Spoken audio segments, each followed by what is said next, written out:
Welcome to Giving Tuesday Live, everybody. We're here on Giving Tuesday in Philadelphia from Benjamin's Desk Live. National Day of Philanthropy, Shelton. Happy Giving Tuesday Live. Brian, Envy McKee, all here with us today. Yes. And all of you are with us. This is an exciting day. It is. It's a lot. There's a lot going on behind the scenes and now in front of the camera. So we're all very, very excited. This is one of those moments where this has only been done. Like, this is the first year for this physical thing, and it's a global movement that we're trying to unfold here. But this is something that, you know, it's really just recent that people started going, oh, it's Black Friday, oh, it's Cyber Monday, and now it's Giving Tuesday. Absolutely. Brian, tell people more about what Giving Tuesday is and how it came to be. Exactly. I mean, everybody knows about the Black Friday and sitting outside the Walmarts and the Cyber Mondays and getting those deals, but you know what? There's more than just that. There's actually philanthropy and all about giving, and that's what the conversation we're going to bring out today is the psychology of giving, the 21st century giving, and hey, if you're going to buy something, why not buy something that has an impact as well? Yeah, and Saturday, you do know Saturday is Small Business Saturday. So I think this kind of lends to the idea that there are lots of little days after Thanksgiving, and why not just combine them all into one great thing? We should just start naming days. Like, every day should be a day that we name. We could have Envy every day. That's what she would like, right? I'm just loving the hat. The hat is... Thank you. Well, I'll be trying on hats later on because part of the schedule today, we might as well just run down so that you know what's going on. We're going to get ourselves back on track. Understand this is the first year for this, so that means there are lots of lovely hiccups that are going to come up, but that's okay. That's part of the joy and the honor of unfolding something. You know what I'm saying? Of manifesting something so big that you need lots of hands to make it awesome, and then it just kind of gets better. And then a few more hands. And then a few more hands after that. And some of the hands, and we want to make sure we start the day with thanking our partners. Yes. So Giving Tuesday Live is brought to you, and this great man here, his vision, founder of Just Good, Brian Weinberg, CEO of TwitChange, Envy, who is just queen of the universe, coming together to bring this to you. But we got some wonderful partners, and so the UN Foundation, 92nd Street Y, the Bill and Melinda Gates Foundation, who were the founders really of this last year. You're right. This is the second year for Giving Tuesday in the history of the world. And so there are literally over 7,000 events that are happening right now somewhere in the world today, December 3rd. And I just heard that over 170,000 tweets. Yes! And by the way, we've got it right here, hashtag GT Live. It'll come up on our screen. We'll be able to interact with you in real time. Yeah, so do that. We're going to definitely live tweet. We'll call you out. Look, I don't want you to see my phone because I've let it fall on its face several times, so it's quite ugly.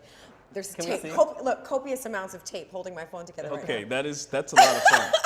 So Brian, tell us the schedule. We got some great people coming on today. Tell us who some of the folks they can look forward to. And I just want to make sure that we pay our dues to our partners because we would not be here if it wasn't them. Also, Indiegogo. Check it out. Under the feed right now on the website, there's 3 buttons. One is donate, one is shop, and one is share. Share is if you don't want to donate or shop, but actually donate takes you to Indiegogo and lots of active crowdfunding campaigns that you can donate to now. Lots of perks.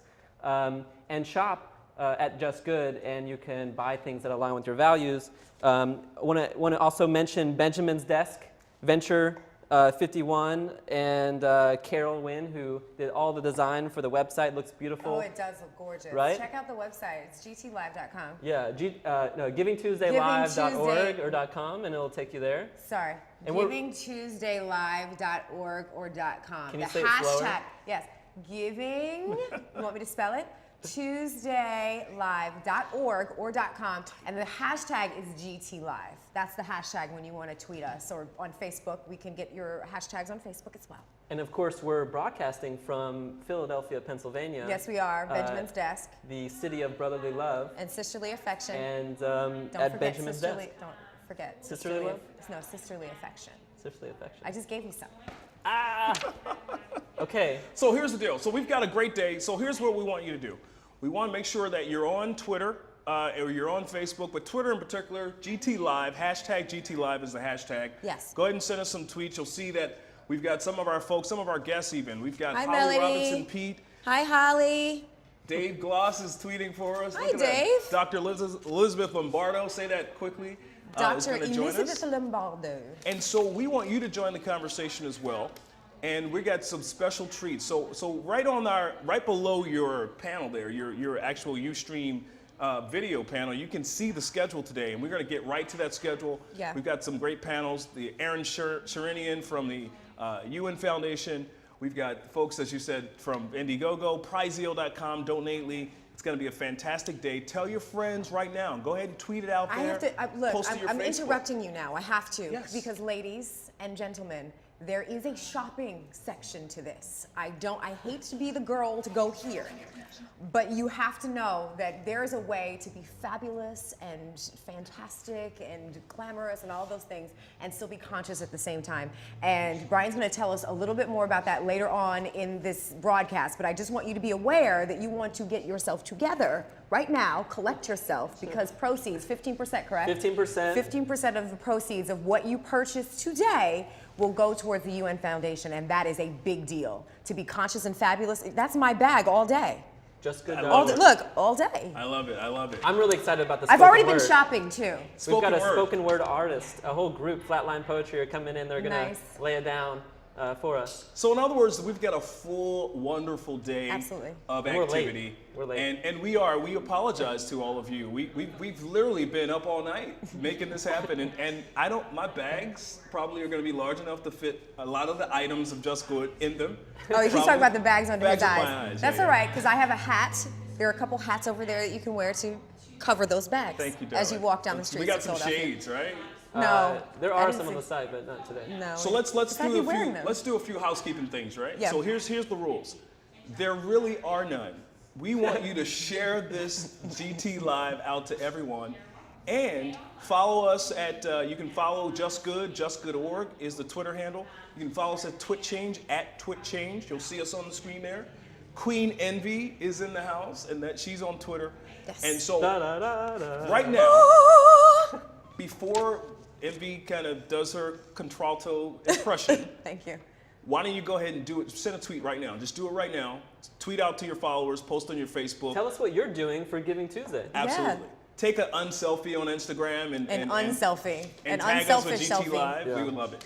So here's what we've got. We have What? a really, really special guest with us. Yes. I mean, someone who is well known by so many in the public, and I'm excited because this woman is one of my favorite people on the planet.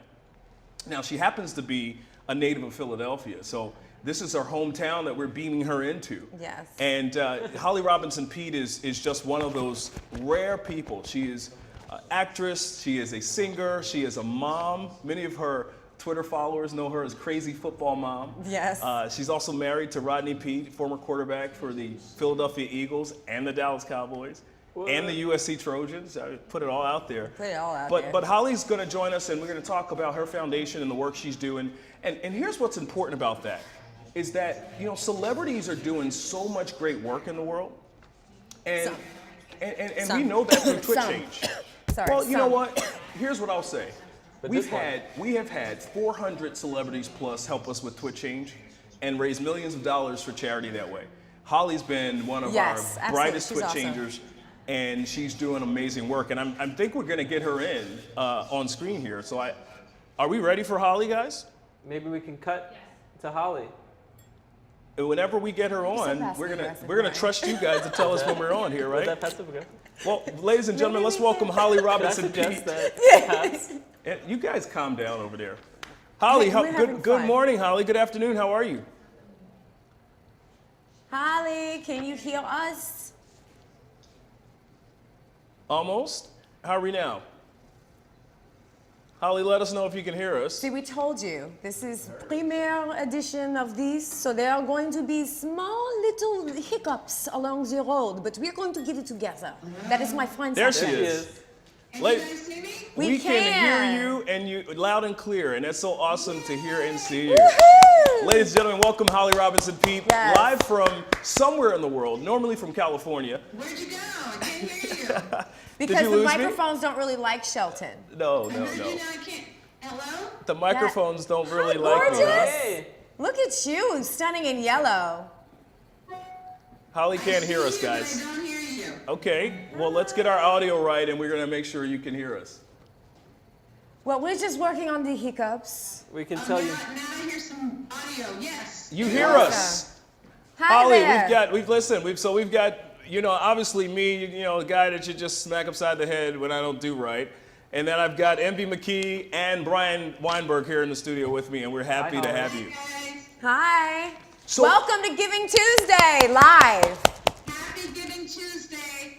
Yes. So Holly, I was telling the folks about your work in Hollywood. Obviously, people have known the work that you've done and know you right now as like the Carnation Lady, and the. Yeah, that's right. And that's one of my friends was like, she's the one that serves the carnation to her kids. Crazy football mama on Twitter, all of that.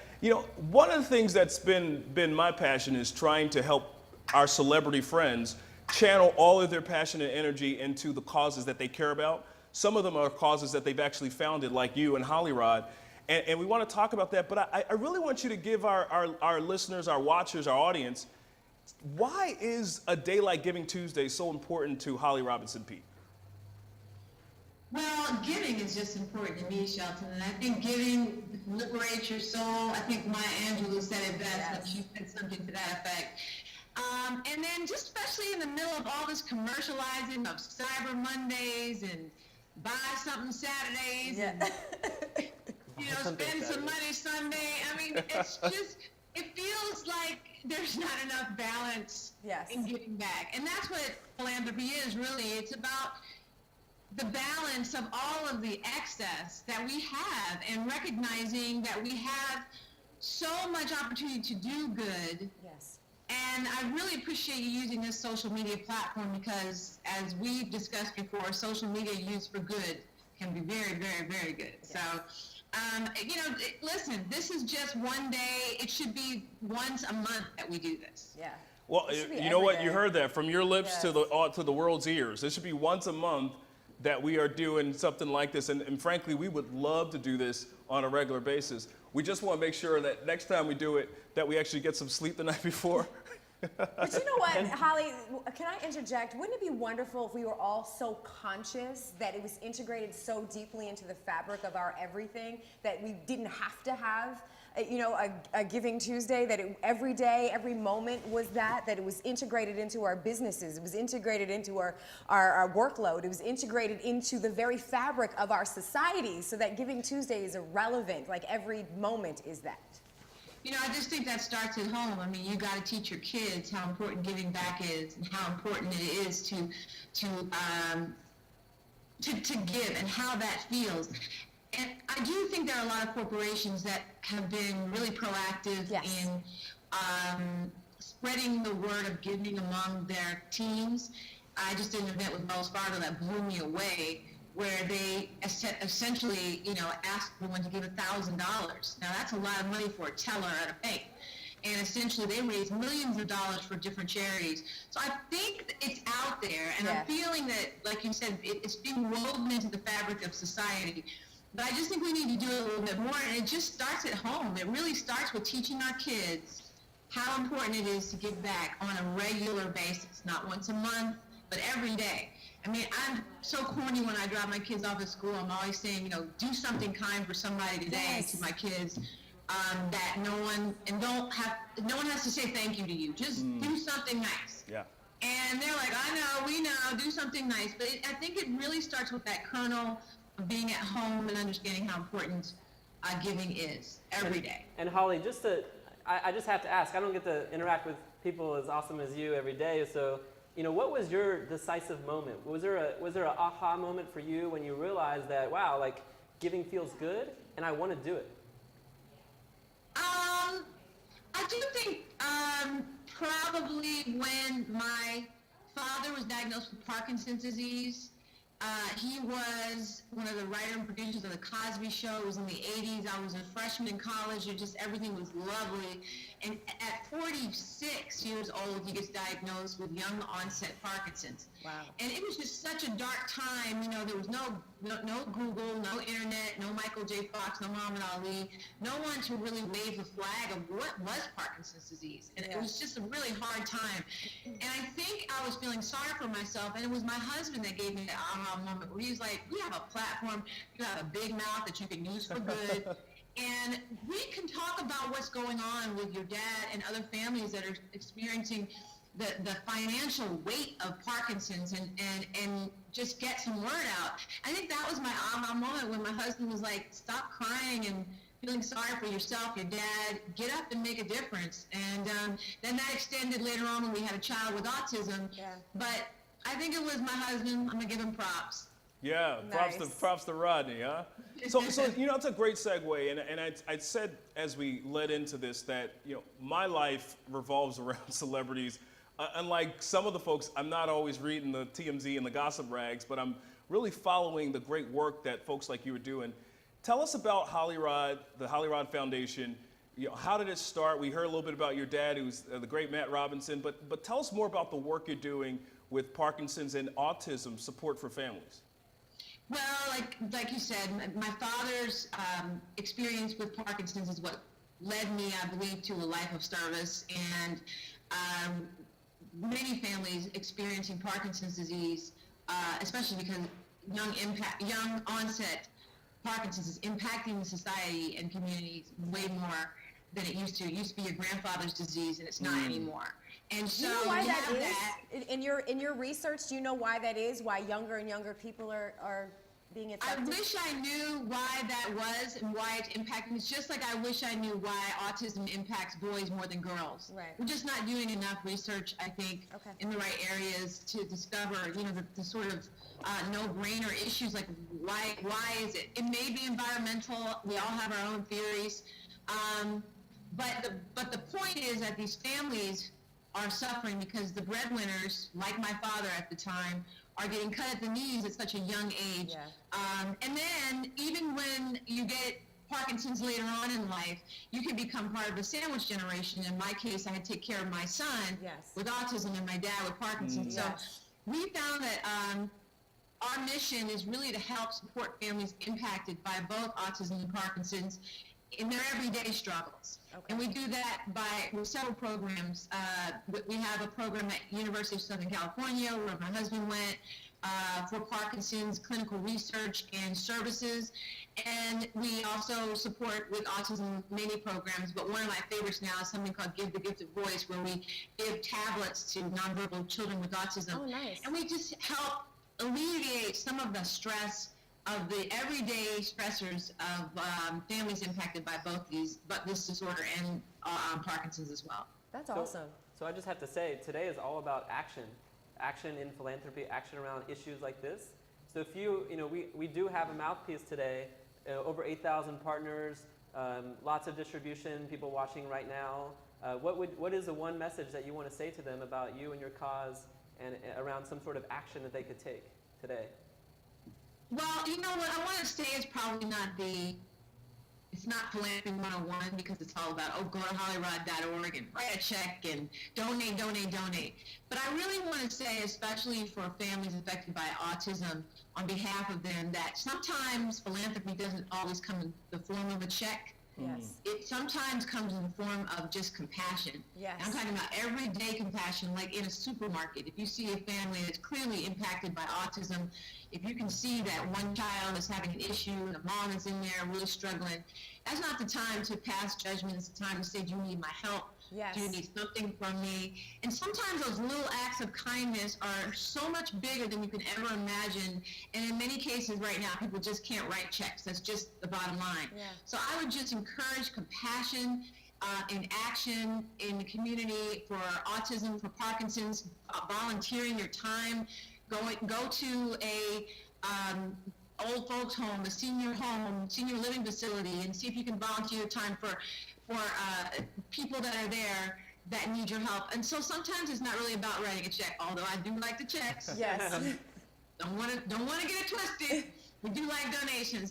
But in answer to your question, sometimes I think action is shown through compassion. I think that is a brilliant, beautiful, wonderful cap up because we always hear this. It's now a platitude, high touch high-tech, low-touch society. Right. And how often do we walk down the street without our heads looking at our shoes? How often do we fully engage somebody that we're on the train with? Conscious communication, and it starts there. If we're conscious, Absolutely. we're not in our phones, we're not on our iPads, we're not on our tablets. When we're out in the world, we're fully invested and present, and then we can see where we're being directed. When we say, you know, what is my assignment, higher being?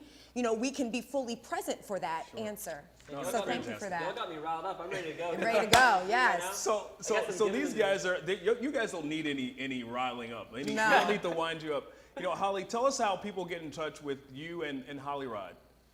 Well, you can go to hollyrod.org, that's our website, and I'm always, as you know, on Twitter, and I'm a little bit of a social media aholic. I know we love that. And Yes. give your Twitter handle out, because we're going to give it out later, but give it out for folks. Well, my personal one is Holly R. Peete, P-E-E-T-E. Holly R. Peete, at Holly R. Peete, and that's what I am on Twitter and Instagram. And I'm also, and then of course, Holly Rod Foundation. You can find us on Twitter, Instagram, and Facebook. Or you could just search the hashtag Crazy Football Mama, and you own that. Yeah, that's yours. That's my Sunday, Monday, and Thursday hashtag. I love it. I try to give people a timeline break from football during the week, but yeah, and I'm very easily found, and I really want to just again commend you all for this tremendous opportunity and platform for social good, and I know this is something that we'll continue to do together, and I'm very appreciative on behalf of so many families that really need a voice. So Yes. Thank you. And thank you. Holly, thank you so much. Holly Robinson Peete, live on Giving Tuesday Live. You can follow her at Holly R. Peete on Twitter. Go to hollyrod.org, excuse me, Yes. for the Holly Rod Foundation. And so, Holly, thank you so much. We are Thank so you. grateful to you. And we No, got a lot wait, of work one to do. question. I have to ask you this. How much has your life completely and utterly just transformed since 21 Jump Street?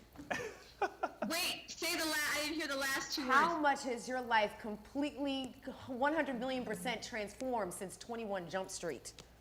Oh, since 21 Jump Street. Oh my God, you just took me back to the 80s. Yes.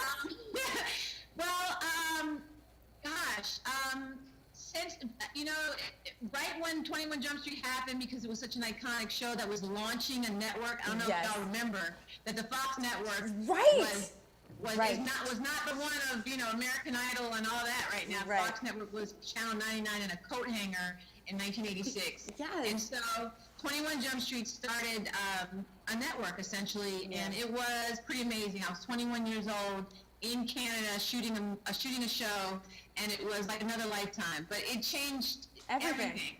That's and fantastic. I always give props to Stephen J. Cannell, who was the creator of that show, for that move. Well, So, we it's love everything you're doing, and Yes. so here's what you got to look out for. And this is, we're gonna let you go, get your day going. Holly Robinson Peete, watch for her on TwitChange. We got some really great stuff that we're gonna be doing with the Holly Rod Foundation and with Holly herself and a bunch of other celebs. We got Just Good in the house too, so we got to figure out a lot of ways to collaborate and raise a lot of money and a lot of awareness for autism support. And that's what I love what you're doing. You're supporting families at a time that they need it the most. God bless you. Thank you so much for joining us today. Hey, just shout out to my family in Philadelphia. I'll be back soon. We love you, girl. We'll see you Love soon. Bye. Bye, guys. Let's give it up. She's She's amazing, awesome. right? Is she awesome? Yes, yes. I love that. I love that. And see, that brings this brings this full circle to this conversation. You saw my eyebrow raise, and I probably had a little twitch when you were talking about, celebrities and giving. Sure. And let's be clear here. I'm the keep it real girl. Everybody's not that. Do you know what I'm saying? No. Everybody's not that. And while we appreciate and we love those that do, we have to also recognize that there's so much more that we can do. And we can't, sugarcoat it and be like, oh yeah, no, because it's not that.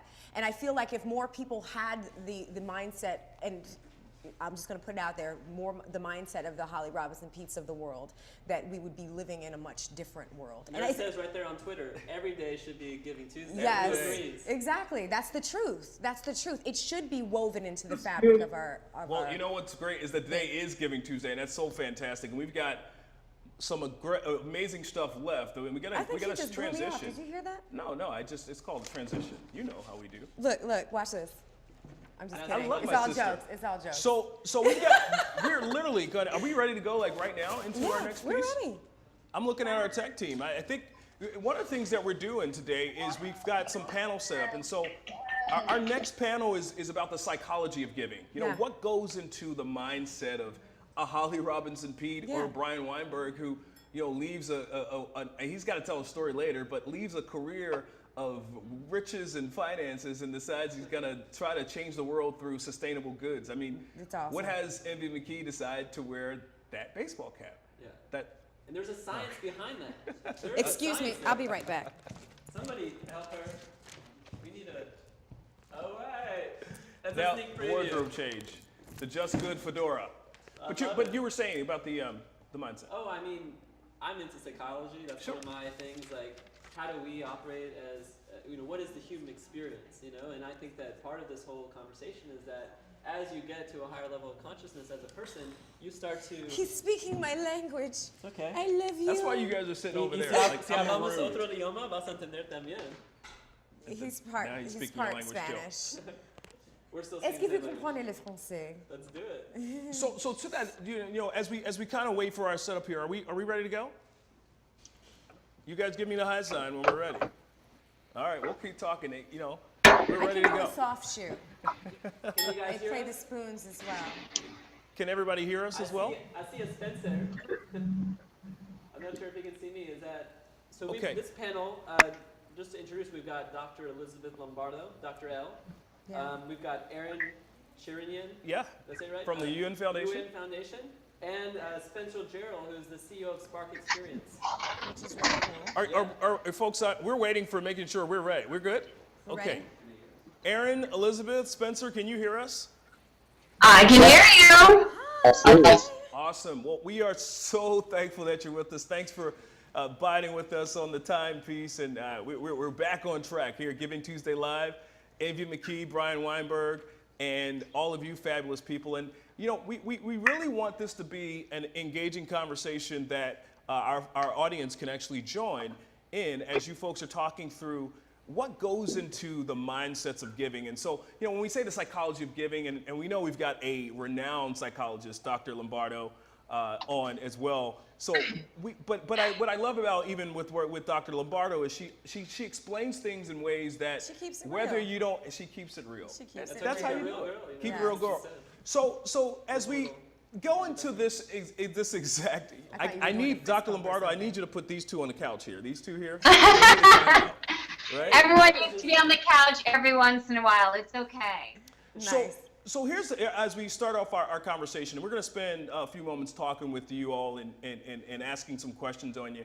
And I want to start with you, Aaron, as being the one of the leaders of this movement and your role with the UN Foundation.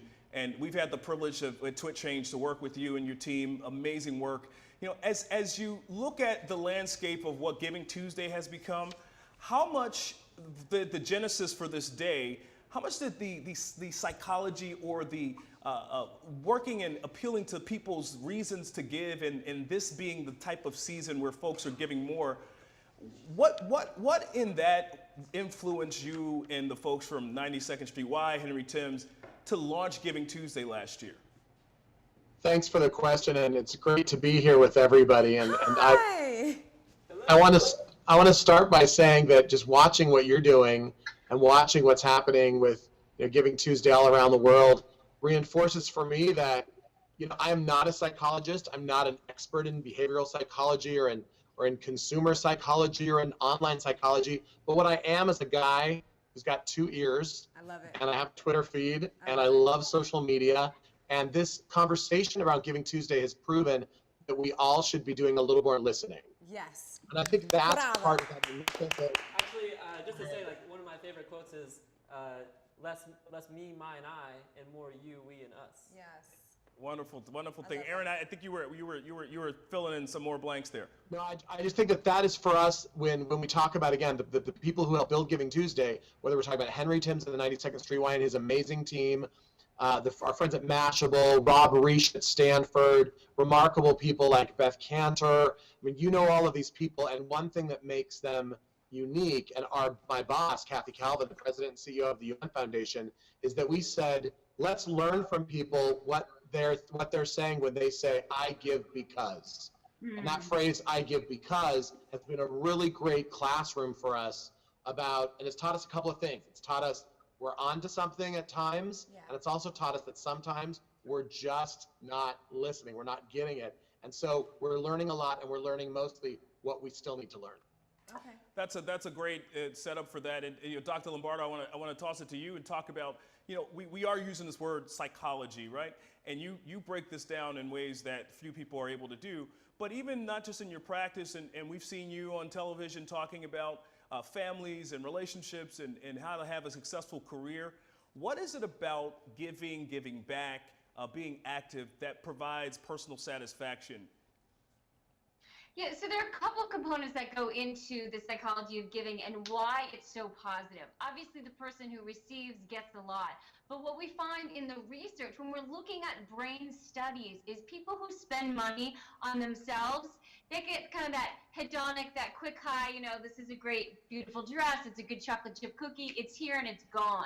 Yeah. But people who spend money on someone else, they get that quick high, but then they have a longer lasting high, if you will, because what happens is this part of our brain that's activated has to do with that social component. We're human beings, and so part of giving helps us feel more connected. Being connected to other people is one of our absolute needs as humans. Yeah. But I think the issue that people have with the idea of giving is they feel like, well, I don't have enough. If I don't have it, how am I giving it to someone else? Can you address that the psychology between feeling like you don't have enough and the reality maybe that you always have something to give? Completely. So two things. One, everyone has something to give. Just lift the corners of your mouth. Right. A smile, Absolutely. Giving a smile to someone is a gift of compassion. Yes. It doesn't have to be monetary. The other thing to remember is we tend to be, let's say, very nice, Shelton, very nice. Yeah, no, he never smiles. What is that? I never smile, yeah. So, you know, I'd like to cut No, to... she didn't get to the second part. What's happening? I'm listening. This is deep, conscious listening right here. All right, Truly listening. I was going to say, we live in a society where scarcity is so overpowering to us, that notion of we don't have enough, we don't have enough. The research shows that when we give, we actually get more. It's not just this idea up here. It's actual research that we find that we actually get more when we give more. Exactly. So you only get to keep what you give away. Exactly. So give, and the thing is, you don't want to give out of a sense of responsibility, oh, I should do this. You want to give from a place of your heart. This is a gift that you have that you want to share with other people. I love it. And she's my new BFF, by the way. Really? Well, let me tell you about my BFF who's about to be next. Spencer Gerald, I had the real pleasure of getting to know him closely. He knows that research backwards and forwards. He doesn't. He's given talks on TED about psychology of giving, and he's, you know, really the last 10 years looking at the research and been presenting in different contexts. So, you know, Spencer, welcome. I'm excited to just hear what you have to say because I know it's going to be awesome. Well, I'm thrilled to be here and with such amazing panelists as well. And so thank you so much for inviting me. Spencer? You know, my background in an interest in the psychology of giving stems really from two places. One in my professional side and also in my own personal life and that innate curiosity. On the professional side, Spark Experience is a company where we design websites, apps, campaigns, marketing strategies, social media strategies, but half of the company are PhD cognitive psychologists and behavioral scientists of different types. And so what we do is we study psychology, and we study how people act, behave, and interact, and then we take that knowledge and we apply it to designing things, really anything from the chair you're sitting on to the television screen and Twitter feed behind you, so that we can leverage what we know about human beings and make sure that we're designing accordingly to create motivations. And then through life and personal experience, which I'd love to talk about during the session, that application of psychology really started to be something that I was interested in the giving realm. And what does that mean? And why do people give? And what effect does that have on us? So just the interest in this topic is is phenomenal, and I'm excited to be having this great conversation with you all. Any little like droplets of wisdom that you can kind of pass kind of underhand to us right now? We don't need droplets of Well, wisdom. how about on a Tuesday. full We need a tsunami a bucket of wisdom? How about that? of wisdom. Sure. I think that one of the things, and I'm sure that Dr. Lombardo and Aaron can speak to as well, is that giving actually goes to the point of affecting your lifespan.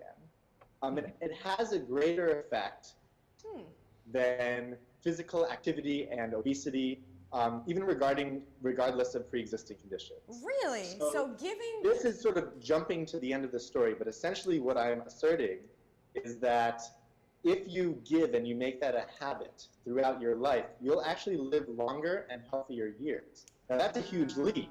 And so now let's take a step back. That's And I think we interesting. can have a conversation around how do we get to that leap. No, go ahead. I want you to finish that point. That's an excellent. That's interesting. Better than green juice? But what about like the Kind bars? Those are pretty good. They help with the. You I know think what? we You lost- guys I are think we really, lost you guys it. are really corny. Did we lose our folks here? We're good. Yeah, we can Okay. hear you. So no, okay. I wanted to toss Dr. Lombardo. I wanted to ask you about that. Spencer made a very, very strong assertion about the longevity of lifespan, and even in your practice, is there some science about that? And not that I don't trust Spencer. He's a very brilliant guy, but talk more about that assertion that he made that people live longer if they are generous. Right, and there's actually a really cool study, one that I was just reading about people who had heart attacks, and those people who did volunteer work after having a heart attack live longer than those who didn't. But think about our day. Think about what goes on during our day, and we tend to be so stressed out, and we tend to be so focused on ourselves and what's wrong with our lives. But when we give, that whole mind shift changes, and what we find physiologically is our cortisol, our stress hormone, goes down. That stress hormone makes us fat. It makes us not be able to sleep at night. It makes us eat junk food. It causes all kinds of fat to build up around our belly. So just by reducing that cortisol, such as by giving, it can really help our quality of life as well as how long we live. That's awesome. So you add giving to your repertoire of, say, yoga and meditation and green juice, had to add that. Blended treats, you add giving to that whole repertoire, then you're just going to live till you're 235. I plan on living forever, so I don't know about you. So you keep giving and you'll keep living. Right? I love that hashtag. Keep giving. Giving is living. Hey, OMG. Aaron, I wanted to ask, you've made it, your career is around philanthropy, and obviously it's more than just giving finances and the work that you're doing at the UN Foundation. Talk to us a little bit about even your journey to get to where you are in a position where pretty much all of your days, every day, are in some way, shape, or form, either directly or indirectly inspiring people to give their best to make the world better. Thanks for a great question. I want to make sure I also, though, as the non-expert on the issue, react to what Dr. Lombardo said, because I kind of feel like as she was talking, I was like, man, I could be, cortisol are us. I could be a distributor for it. I got so much of it going on some days. But as you were talking, Doctor, it reminded me of something that just happened. So let me tell you a brief story that I think shows why, again, as the non-expert, I concur with the experts that are on there, and then I answer your great question about the space. Just this morning, two of my colleagues came into work, two people who work at the UN Foundation. They deal with global causes all day. They're people who know each other. We've worked together for years. And as these two people came up, we have a wall where on Giving Tuesday, we say, I supported this cause on Giving Tuesday. And the one person wrote up there about a cause that matters to her, about women's health, and another person wrote in a cause about protection for animals. And these two women know each other. They work together all the time. But as they looked at each other and they put up their things on the walls, they learned something about one another, and it's something very personal. And I think we know, and I think the experts on the panel will confirm, when we talk about what we give, we are not saying this is something superficial. We're not saying this is something that is abstract. We're saying it's very intimate. It's one of the most intimate things when you give of your money or your time or your voice. So I think that what the psychology of giving, also something that I've learned in this movement, is that when people talk about what they care about, it's so much more than putting on an accessory in the morning. It's so much more than putting on a mask. It's really breaking through those barriers. Your question about what it's like to work in this sector, I think, is two things happen. I think it's easy sometimes to forget, again, that when you're talking about philanthropy, you're talking about something that is extremely personal to people. And on the end of the other side, it's sometimes easy to forget that these are urgent needs. Yeah. These are urgent needs for people because we're talking about food and shelter, the environment, health, safety. So one thing that I have seen, and I think it's an important reminder for anyone who works in philanthropy, is to every now and then just take a minute and recognize that your bottom line is a really important bottom line. Because it's sometimes in the hustle and bustle of it all, sometimes it's easy to forget that the people that you're serving are the reason that you do what you do. That's been my experience in the sector. I love that. I love it, but there's like this tug, there's like this push and pull that's going on with me. I mean, when we think of giving, we don't, obviously there are people that don't have the necessities that lots of us do have, right? And so a lot of times when we think of giving and we think of philanthropy, if I can speak with my full mouth, right? We think of something that's so far off. You know, it's some child in some far off country that I'll never visit. You know what I'm saying? We think of, and we had a very brief conversation about that earlier, about some of the products that you represent in your curation. And I asked you, I was like, are they home stuff or is it, you know, global? And he said a little bit of both. And just now when he said that, he was like, food, clothing, and shelter. My dad used to tell me growing up that the necessities of life are food, clothing, shelter, and love. Like that's how you know that you've made it. Food, clothing, shelter, and love. Now I can name food, clothing, and shelter that lots of people don't have those right here, you know, right now. You know, you might have love, but you're walking around right now in this country, one of the wealthiest countries in the world, and you're missing food, clothing, and shelter. Wow. And sometimes love too. Yeah. It's like, that's crazy to me. But those base needs are, as Aaron pointed out and you pointed out, so spectacularly missing sometimes in parts of the world. You know, even in our country, and you're right. I mean, Brian and I were sometime yesterday with a homeless guy here in Philly, and had some really fun dialogue with him. But the reality is that at that brief encounter, this guy didn't have those basic needs. Yes. Food, clothing, shelter. He got a little love, right? You know, speaking of that, you know, Spencer, you talked about the products that you folks create at Spark, and I'd love for you to just kind of piggyback off of that. You know, we talk about, you know, people's lives being influenced by their basic needs, these hierarchy of needs, right? What is it that you folks do at Spark to influence some of the products that you're putting out to the public here?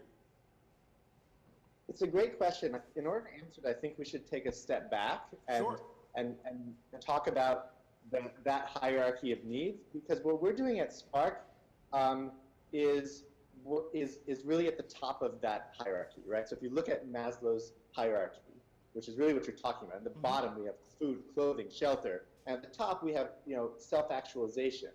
Once you get to a point where you've satisfied your basic needs, then what we do is we start to look at deeper areas of psychology that affect how we behave and how we make decisions. Thank you so much. And so if we're designing something for a nonprofit, a campaign for a nonprofit, and we want to make sure that people engage and give, we need to understand really what motivates that.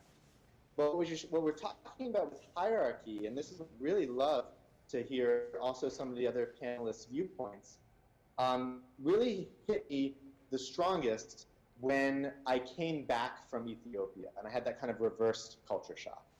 So the first time I went to Ethiopia, I had a wonderful immersive experience. I was living essentially in a mud hut for a period of days, and I felt happy. I looked around me, and the kids were smiling, and the kids were playing. And so I thought, oh my God, this is amazing. You don't really need money to buy happiness. No, you sure don't. But that's a point of contention, and that's something that I think we could all talk a lot about. And so what happened to me upon my return was actually quite coincidental. I got back from Ethiopia. I fell asleep. My wife woke me up in the morning and said, welcome back. By the way, remember how we put in an offer on that house, a really nice house in DC? Well, the offer was accepted, so we will be moving. And I said, oh my God, I was just living in a mud hut. I don't need this nice house. right. It's not going to get me happiness. So I started looking into it. And the first thing I looked at was a study of happiness I believe it was by a university in the UK, and they looked at happiness by country. So if money doesn't buy you happiness, then there shouldn't be correlation between rich countries and poor countries. Right. In other words, richer countries should not be happier. But in fact, if you look at the map, they absolutely are. I mean, the saddest countries, the ones that exhibited the most unhappiness, were Sudan, the DRC, the Democratic Republic of Congo, Ethiopia, Niger, Chad. Those were the countries that were least happy. They're also the poorest countries. Right. So it sparked a question for me, which was, if I could be happy in the mud hut and I don't need the nice house in DC, then why are the poorest countries also the least happy, and why are the wealthiest countries the most? And that was the start of a journey, because it seemed contradictory. It seemed like there were things that were contradictory to each other. I think we've touched upon that, but I would love to hear from the other panelists your experience with that, and why you think that could be the case. Dr. Lombardo, why don't you take that on? Yeah, so when you look at those countries that you referenced who don't have a lot of money and have the least amount of happiness, there are other factors that go in. Uncertainty is a big one. Not being safe. So there's a difference between feeling safe in your mud hut and not knowing when someone's going to come rape, pillage, take you away. So part of that is the safety and uncertainty. The other thing we have to remember is it's all about comparisons. When you come back to the United States, if you lived in that same hut where you were in Ethiopia, you might have a different sense of what that's like and how comfortable you are there. So much of it has to do with what's going on in our society. And, my next book is on perfectionism. And I think as a society, we tend to really focus on having that perfect habitat where we are, having everything else that everyone else has and one-upping them in our society, as opposed to in other places like you're referencing in Ethiopia. I mean, they're just so happy. Their focus isn't on what do other people have. Their focus is on, yay, I'm alive and how great it is. I wish. Can we just say that right now? I know, yay, I'm alive. That is such it sounds so radical, because we have come to the point where the most basic things are not, top of mind. Yay, I'm alive. And I'm grateful for that. It's a wonderful point. And here, Aaron, with the work that the UN Foundation is doing all over the world, you have a perspective and a viewpoint into people, the way that folks are changing the world, and the way that folks are, and I'll share some of that experience as well. I've been to Haiti 5-6 times since the earthquake. I've been to Central America, Malaysia, all over the world. And my first global travels were for my corporation. I was a young rising star and spending a lot of money and making them a whole lot more money. And I missed so much during those world travels. Going to these countries, it was all about getting the deal done, maybe stuck in sightseeing. A building the whole time. Stuck in a building, probably half the trip, you're right. But now I've spent time, taking film crews to Haiti and just walking the streets of Port-au-Prince and Titayen and Cité Soleil, and going to these countries. Aaron, what I find is that people all over the world have a very central and common desire to see not just their world change, but other people around them do better. As we talk about that, is there a difference in the way you engage folks, say, in Central America or in Sub-Saharan Africa than Americans? It's a really great question that people have been talking That's about. That's 3 great questions for Shelton in a row. Yeah. I'm starting to feel some type of way. No, you have the next one. I'm preparing for my next life, my next iteration, right? Do you know the issue about communicating around these questions is one that really it's science, it's art, it's understanding. Because at the end, as a communicator who works in these areas, and I work with a great team, an award-winning team of people who have made this their career and their passion, there are some pitfalls. And I think this is your very excellent question, Shelton, but I'm going to try to answer it. I think the most important thing to do is remember that at the end of the day, and I think that Dr. Lombardo touched on this, other people touched on it, is that people don't want to feel like they're a project, because they're not. Exactly. People right. don't want to feel like they're being talked about. They want to be talked to. Right. And people don't want to be talked to, and I'm talking right now from the billionaire donor in Manhattan, Right. or the person that maybe is part of a UN program in Malawi. Everyone wants to feel like they're part of the same big effort. People want to be part of progress. And one of the key things that we at UN Foundation have focused on in our communications approach is always to make sure that that is the heart of every conversation. There's not an us and them. There's not a north versus south and east or west. It's all about the fact that people want to be part of a very big project. Giving Tuesday is a good example of that. I think people want to be part of the same equation. We all have different roles in it, but I think that goes to the psychology of how we talk about giving, how we talk about global issues. It's vital that at no point does anyone say anyone has a perspective that's above anyone else's. Everyone is part of the same thing. But as you said, it's really easy to separate myself from a situation because I say, hey, I don't know what they're going through, therefore I shouldn't be able to talk about it. That's also a mistake, because you are part of it. What you say, Aaron, like really resonates with who I am as a person, and just thinking that that person who's fell into prostitution or that bum on the street, I mean, they are important. Everybody is important, and if you can just use that as a baseline in interacting with the world, then Giving Tuesday might be more often than you think. It might be every day. What would you think about that? I was just giggling to myself. He's like, is that bum on the street? Well, I mean, it's true. Well, it is, and I think it's part of, and that's part of what we're trying to stimulate now. I mean, this is a movement, and so all the people even on our panel are part of that movement in their own way.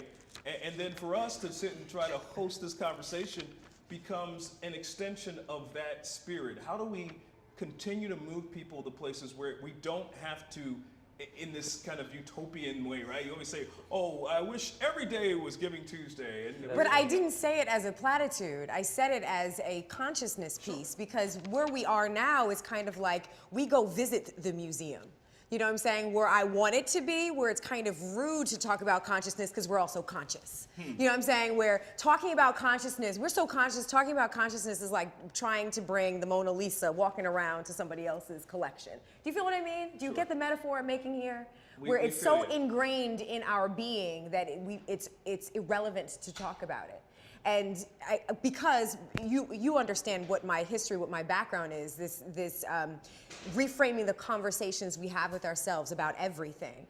And I guess the next question that I should pose to the panel is, have we changed this conversation from charity? Remember when charity was the piece, where everybody was doing charity, and to now where we're in the place where we're giving? And would the next evolution of the giving perspective, would that be that it is integrated into our being already? Is that too esoteric? I think that's an excellent question. Excellent for you. Oh, I got a good question. Yes. Well, Dr. Barr, why don't you respond to that one? Yeah. As you were talking, it made me think of, very rarely do we have conversations about, okay, today everyone's going to brush their teeth. Right, exactly. Everyday life, we don't think about it, it is. And so maybe we aren't writing a check every single day of our lives, but again, if it's opening the door for someone, if it's smiling at someone, if it's picking up the phone and just saying, hey, how are you doing after that tough day? Even these kind of small things, making it part of who we are. I'll tell you what's going to happen. Our happiness as a society is going to go up, our health is going to improve, our divorce rate's going to go down. Everything's going to change when you make that change. Yeah, absolutely, agreement. Right. And if I could interject. Sure. Thank you. So it's a very interesting question around that change, and there is a change that's happening. When we look at the old advertising and old marketing for how we would try to motivate people to donate money, it was really surrounded around creating an emotion of pity. Yes. And you'd show the poor boy with the fly on his face and he's dirty. And that was what marketing professionals thought would work. And now that is something that is no longer working. I'm not sure if it ever really was optimally working. And we're changing it, and it's a very important shift. And one of the reasons it's important is because when you talk about giving, you also have to be conscious of what it means to receive. So when you receive charity and you feel like a charity case, then that has a very negative effect on your psychology. Absolutely. That increases suicide rates among all sorts of mental illnesses. And so when we give, we need to be conscious of, yes, it's going to make me feel better to give, and that's going to heighten my own happiness, but what is it doing to the person that's receiving? And if we do it in a way that maintains dignity, then we will be doing something better for the world as a whole. Otherwise, we're sort of just redistributing happiness. Right. And we're creating sort of the haves and the receivers. So I think it's a very important question that we need to make that shift. And I think that looking at it globally, because one of your questions was, is it different from one country to another? The answer is yes and no. So when we look at one study, for example, they gave $5 to a bunch of students. And they said, go spend this on someone else, or go spend it on yourself. The people who spend it on someone else increase their happiness. In the US, what did they buy for $5 and give to someone else? Just guess. Something from Five Below. What do you think people got each other? Flowers. No, for Starbucks. For $5? That's like a Starbucks. Yeah, people would go to Starbucks and they'd give somebody else a coffee. Right? And that was the most common thing by far. Starbucks? What was different when they did this in areas in the developing world and in poorer regions is that the same effect was demonstrated, but it was even more powerful because they weren't giving a Starbucks, which has only a fleeting effect, except for the caffeine stays with you for a while. They were giving things like malaria medication. And so it had a much bigger effect. Wow, And so when we look at those countries and we look at why poorer countries are still less happy, it has to do with a threshold. It has to do with that hierarchy of needs. People in poorer countries are still dealing with the basics. We're now, a certain segment of our society anyway is moving beyond the basics and looking for some things that actually increase. And so I think like one of the running themes is, what do we do for ourselves?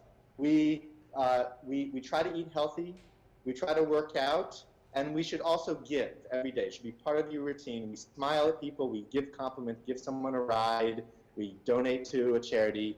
And that's part of your life every day. That's where it will have a strong effect. I have a question. I have a question for both of the doctors. Now, I don't know where I heard this. I'm not a doctor. That's all Lombardo. Okay, well, for all three of you great minds. Okay, so I don't know where I got this from. I can't remember right now. But I read somewhere or saw a video where they were talking about the reason why people aren't really good givers is because they're not good receivers. Can you talk for a minute about, that whole depletion thing, like we become martyrs. Oh, I just gave my last dollar, whatever it is. Can you talk about, the correlation between giving and being a good receiver of a compliment? Of, how many people when you say, oh my God, I love you, oh girl, that's been 13 years old or whatever, like people can't take a compliment. They cannot say thank you without, a whole bunch of, I was about to cuss. You know what I'm saying? Like, can you talk about giving and receiving as a balanced proposition and go? Oh man, I know I didn't do that. I can start if you want. I mean, receiving is really important, and you're right. As a society, we tend to, but like you said, but it's 13 years old, or but it wasn't that big of a deal. But when we do that, we don't allow ourselves to be who we really are. We kind of put ourselves in this little box that we're not good enough. When we give and we receive openly, we can have more gratitude. You really can't have as much gratitude when you're just giving and not receiving, whether it be compliments or I was volunteering the other day at a homeless shelter, and one of the little kids drew a picture and gave it to me. And if I had said no, keep your paper and I don't need it. I'm just gonna throw it out when I go home. I'm sorry? You were like, I'm just gonna throw it out when I go home, so you just keep it. Right, and it would have been horrible, but accepting that was so important to her and so important to me that it's really part of that process, and that's such a good point that a lot of times we don't bring up of how important it is to be able to receive with gratitude also. Yes. Because giving is about giving to someone else, right? Which is a relationship. And you know, it's just really powerful to think about that, because you know, if you know, giving is what you. There's a really good quote, and now it's escaping me, but you know, giving is what you get. You know, you get it when you brighten someone's path. You also brighten your own path. Sure, sure. And I think that's super It's important. a cycle, man. It's a wonderful cycle. And you know, this is we could do this all day. Can we kidnap all of you and have this? And you know, I really appreciate your time with us, because it helps to frame this conversation. We've got more to go today, but it was important for us to set up, you know, why have this day, and what is motivating folks like you and all the people who are watching, folks like us, to take time out of their days, and frankly, millions of people in America right now who are doing something around Giving Tuesday. There is a wonderful, wonderful spirit afoot. I love what's going on. And I want to give each of you the time to have a final word. And Aaron, I want to start with you around just what's next for the UN Foundation, and even yourself. You're a leader of this social good movement. What's next in your mind of how we get people to move from that charity, oh, here I am, it's the Christmas season, let me do something that makes me feel good. But what's next to have sustainable change around a good society? So I think the conversation you were having was about how we're moving from the conversation around charity to change. Yes. And I think that we all on this panel agree and understand that. I think that what's next for Giving Tuesday is the same thing that's what's next for the conversation around women and girls and helping to alleviate poverty and helping to protect the environment. And that is that when we talk about movements and we talk about causes and we talk about issues, everyone has to feel like they own everyone else's movement. And everyone has to feel like they own all of that. Yes, we do not So fill our own cups. that's, Absolutely. That's what's next. I That's love what that. Well what done. we live in is we live in a time where I'm meeting some of you for the first time today, but I'm able to now, and again, I'm not saying technology takes away all the problems, but technology builds a lot of new bridges. So Yes, it does. it's time for us to take the conversation around giving, around all of these issues, and realize it's really not that the environmentalists work on it or the kids people work on it or the education people work on it. It's possible for me as a man in 2014 to care about issues, give what I can, and even when there's nothing left in my checkbook, I've got a lot of voice left. I love and that's that. something that I can give. Well done. Listen, you know what? Aaron. That's the kind of word we want to end on. I mean, that is But an we amazing. got two other people. I'm not done. I didn't say you were done. I was just. Hey, guys. Wait a minute. We're gonna have a round. Wait a minute. This is We're the talking giving about panel. giving here, not about fighting, okay? But from that issue, and when I say that spirit of what Aaron has put out for us, you know, Spencer, I'd love for you to chime in about just some final thoughts around what you're doing with Spark Experience, and even for our conversation. And then we're gonna have Dr. Lombardo, Dr. who L, is our resident my new psychologist, BFF. give us a closing comment that'll take us out of this segment. Thank you very much, everybody. Thank you Sure. for clarifying. Spencer. Great, thank you. So I think that what needs to happen in our society is an evolution of how we feel about giving and what giving means. Yes. So it does start with the fact of what Brian said. There is a relationship in giving. If there's giving, there's also receiving. So we need to be able to receive gracefully as well. Yes. So oftentimes what happens at the dinner table for me when I try to pay for dinner, so no, and then you do that little dance. Eventually you just say, you know what, it's actually going to add happiness to my life if you let me do this. And actually accept that, right? And internalize and acknowledge the fact that giving is something which is in part selfish. You're doing it because it makes you happier, and that's an okay reason to do it. It happens to be a damn good reason to do it. But I think that there's an evolution. So, you know, and let's not just make this up. In 2013, if we go back to the 1100s, a great rabbinic scholar, Maimonides, created 8 levels of hierarchy of giving, starting with the person who gave because they felt like they were compelled and forced. And then it kept going up. And then at the top level, you start changing the way you give into that idea of teach a man to fish, right? So that you no longer need to give because that person won't need you anymore. And let go of your ego because you want them to not need you anymore.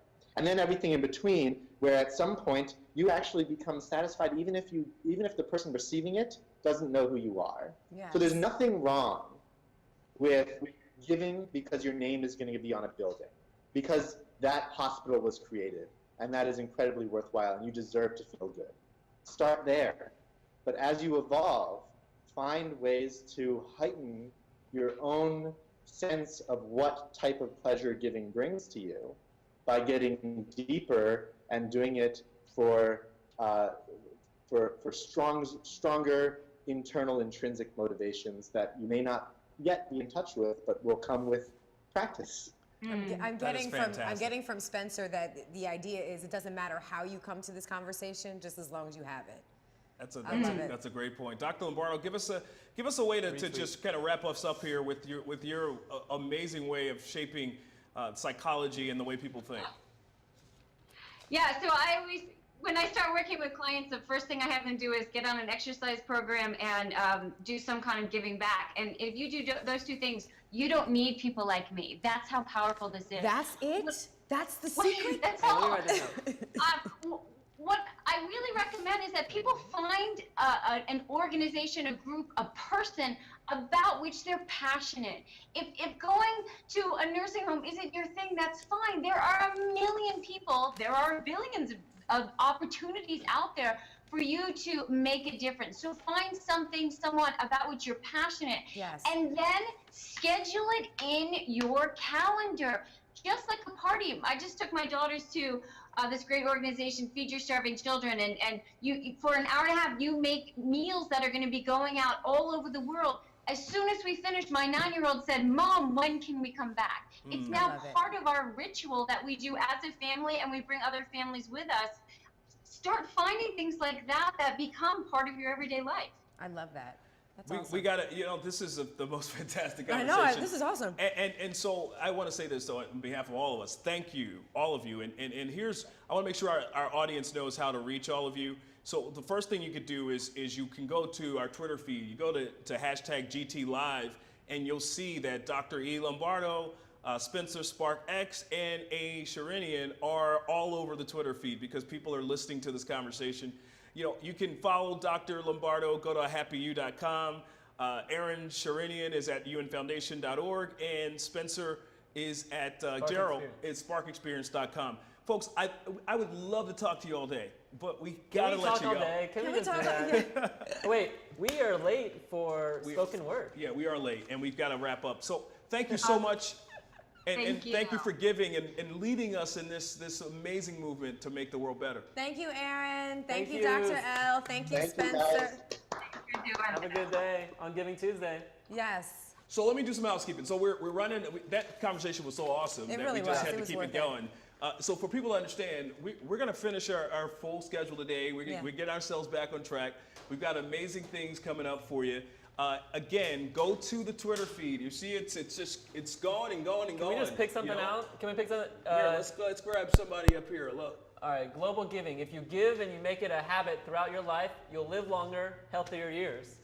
And what you'll see is that Plus Social Good. Let's really thank them for what they're doing. Plus Social Good is live tweeting, and we're using their Google Plus account as well. And we're on Plus Social Good. You can watch us. Can we click on that selfie? If you're all. What the F is an unselfie?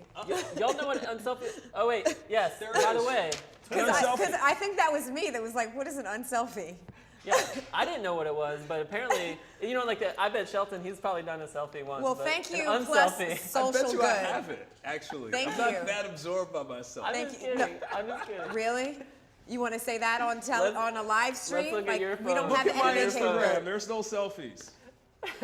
Well, basically, an unselfie is talking about, maybe you just hold up something that you're doing for Giving Tuesday. I've known Shelton for many years. There are so many things that I could say right now that I'm just not going to. And you will not. I'm just not going to. And that's being a very good co-host. I just wanted to give you guys, for those of you who are just tuning in, welcome to Giving Tuesday Live. Hey, you. We are here at Benjamin's desk. I was going to say Jacob's Closet. In Philadelphia, PA. Jacob's Closet. Benjamin and Jacob are brothers. Well, he's got a desk and a closet. Can that work out? I mean, while we're at it, let's Right. follow Mule's Right. table, Malachi. Benjamin's TV. Yeah, Okay. Get it together, what's guys. so awesome about Giving Tuesday is that this entire, well, from noon, which we've already accomplished, till 3 o'clock, we are having a marvelous set of discussions and spoken word performances and even shopping. Yes, shopping. We're all rallying around this idea that the Tuesday after Thanksgiving, it's only been 2 years in the This is the second annual. the second annual Giving Tuesday. And who was it? There were lots of different organizations that wanted to do Giving Tuesday. Yes, Indiegogo, UN Foundation, Twit Change, Just Good, Carol Wynn Designing, Plus Social Good, Benjamin's Desk, Venture 51. And don't forget that the Bill and Melinda Gates Foundation They also started it. Yes, they started it. Started it with 92nd Street Y. And by the way, Yeah. also So- don't forget right below this feed right now on the website, donate, goes to Indiegogo, lots of crowdfunding campaigns, shop, Just Good, every single purchase goes 15% to the UN Foundation. Which is awesome. And has an impact too. And then share because, if you don't want to donate, and you can still give by sharing Yes, because that's there are what lots this of is ways all to about. give. Lots of ways to give. So I just wanted to tell you what's coming up. And just a few moments, we are going to be introduced to Lisa Piercy. Lisa Piercy from Flatline Poetry. And so we can't wait for that. But I want to also let you know that there's a holiday impact gift show and tell, because we let's be clear here. We have 2 weeks before Christmas or whatever other Kwanzaa, I don't know, Aphrodisia Day. There are lots of things that people celebrate. He's looking at me like, what is that? I'm just seeing myself that just tweeted and I didn't do that. I don't know how you. That's you know, awesome. The magic of Brian Weinberg. He I has know. so many great people. This is all Just- his people. You know, yes. this is, when Thank you're a real you. celebrity in the social good world, you got people. So Brian's Yes. got people. They're I would like tweeting to him. borrow some of your people. So here's what. So to your point, we got more Yes. coming. So it coming up, and what? We'll Just just say now. within the hour. Coming up Right. within the hour, 10 we're minutes going ago. to give you some great conscious gift ideas from Brian's curation company. Can I call it that? Yeah, sure. Call it whatever you want. So, and when I tell you, like, I had a chance earlier You're to the really. new spokesperson for I Just Good. am. You're I've wearing the already- hat, by the I'm way. wearing one of the hats, and when I tell you some of this stuff is, all of the stuff is fabulous. It's all conscious. It all goes to a fabulous cause. Tom's Shoes has truly changed the business model and the kinds of goods we You're use. giving it all away. I'm not Yeah, wait, giving it wait, away, wait, but wait, I'm just wait, saying. segment on that, I'm you're not. giving it all I'm away. I'm getting people excited to make sure that they stay tuned in. long tease. Yes, the long tease. Stay tuned in because you do not want to miss that. Okay. Absolutely. Well, let's make sure we go to we've got our next person on, and I know she's amazing. Brian, tell us more about our artist spotlight today. So I actually first heard Lisa perform at Opportunity Collaboration, which is a 5-day poverty alleviation for delegates all working to really give their lives to changing the world. And she got up there, and I was just like, whoa, like who is that? And so I'm lucky enough to have called her up last minute, literally last minute, and she said, I'm ready to rock for a Giving Tuesday Live, and I just know when you give people rope, they do beautiful things with it. And so I'm excited to introduce I her am and her too. group. Yay. And she's gonna. Well, hold that thought because I have to change my hat. You have to change your hat. All right. Can you get me one too, Yes. I don't have a hat. or Shelton? Do you want to We wear a all- hat? We all give it gotta a wear shot. hats, All all right. right? We're gonna wear hats for this Here, segment. you can wear this. All right. This one, it Because doesn't it's match, Flatline right? Poetry. I Flatline Poetry. We're like In the house. cool. I We don't got know our if hats this- on. Can you approve or disapprove? Okay, Does this work? I'm good with that. Yeah, Yeah, thank you. but I don't want to. No, I like it like this. Oh, Thank you. So yeah, you're cool. I'm cool. All right. So she's gonna perform, and then she's gonna tell us a little bit about what that really means, and then she may even bring some of her other team members in to perform again, Awesome. and share again. So let's see it. all right. So right now introducing Lisa Piercy from Flatline Poetry. Can you hear us? Can you hear me? Yes. Hi. Hi, Lisa. So I'm actually here with my team. I'm gonna shift this. You can see them. Hello. Wow. Yes. So that's my team. I think that when Brian asked me to do this a few days ago, and I thought about like how I was gonna enter this conversation or whatever, I actually thought back to the Opportunity Collaboration where we first met.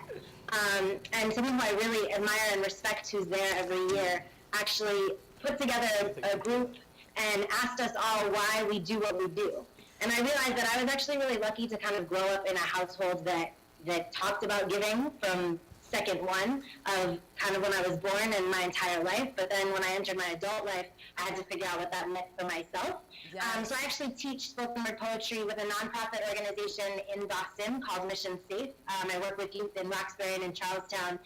And when I started teaching, something that became very true very quickly is something that I think all teachers will say, which is you can try and teach your students, but you learn more from your students than you can ever teach them. I love it. And I had that teachable moment last year when the Boston Marathon bombing happened in Boston. I did a processing event at Wheelock College where I'm a student for the students here, because a lot of the students had been there, and we processed it together and wrote about it and talked about it and had this conversation around it. And I walked into my classroom expecting to do the same thing with my students, and they gave me like a huge reality check. So this poem, I'm gonna actually stand and spit this poem for you guys, but this poem is about sort of the reality that my students gave me when I walked in, like ready to, process the marathon bombing with them. So it's called Fireworks, and I'm just gonna get up and do it for y'all really quick. Thank you. All right, drum roll, please. Yes. All right. So this is called Fireworks. I sat quiet. Felt cold ripple through hallways, saw anger tossed out like tissues, remembered September's first class.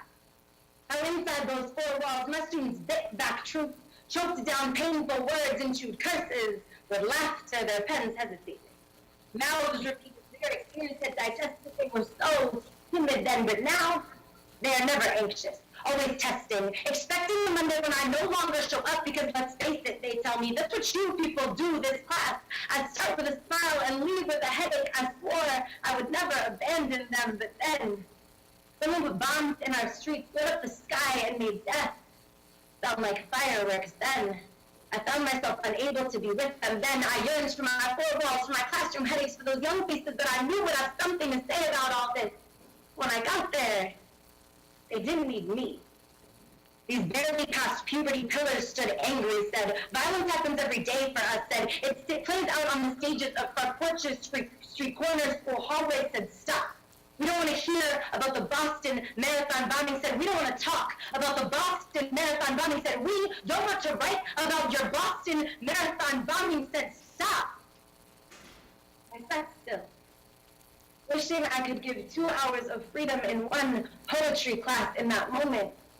I no longer cared about bombs sounding like fireworks, for theirs is an entire past of fireworks. I stopped trying to process and heal and started to listen. As they wrote of the uncle taken, brother dead, father absent, wounds licked with singing alcohol tongue, the only lesson learned was how to make a drink without too many parts rum, and I realized that as this city cried tragedy, my students looked out their windows and saw peace. Because that day Boston suffered, they lived for one moment on the safer streets, and when their eyes say thank you to a bomber, I wonder, why isn't this city telling stories, having its candlelit vigils all year round? I walked back to my college that day, ears open, eyes wide, fear real, stared into a splintered mirror, recognized the million lessons I have yet to learn, tried to care as adult pens, scribbled with the painful Monday that took their safety, tried to care about what it meant to be unsafe for the first time. These people, I thought, are safe already.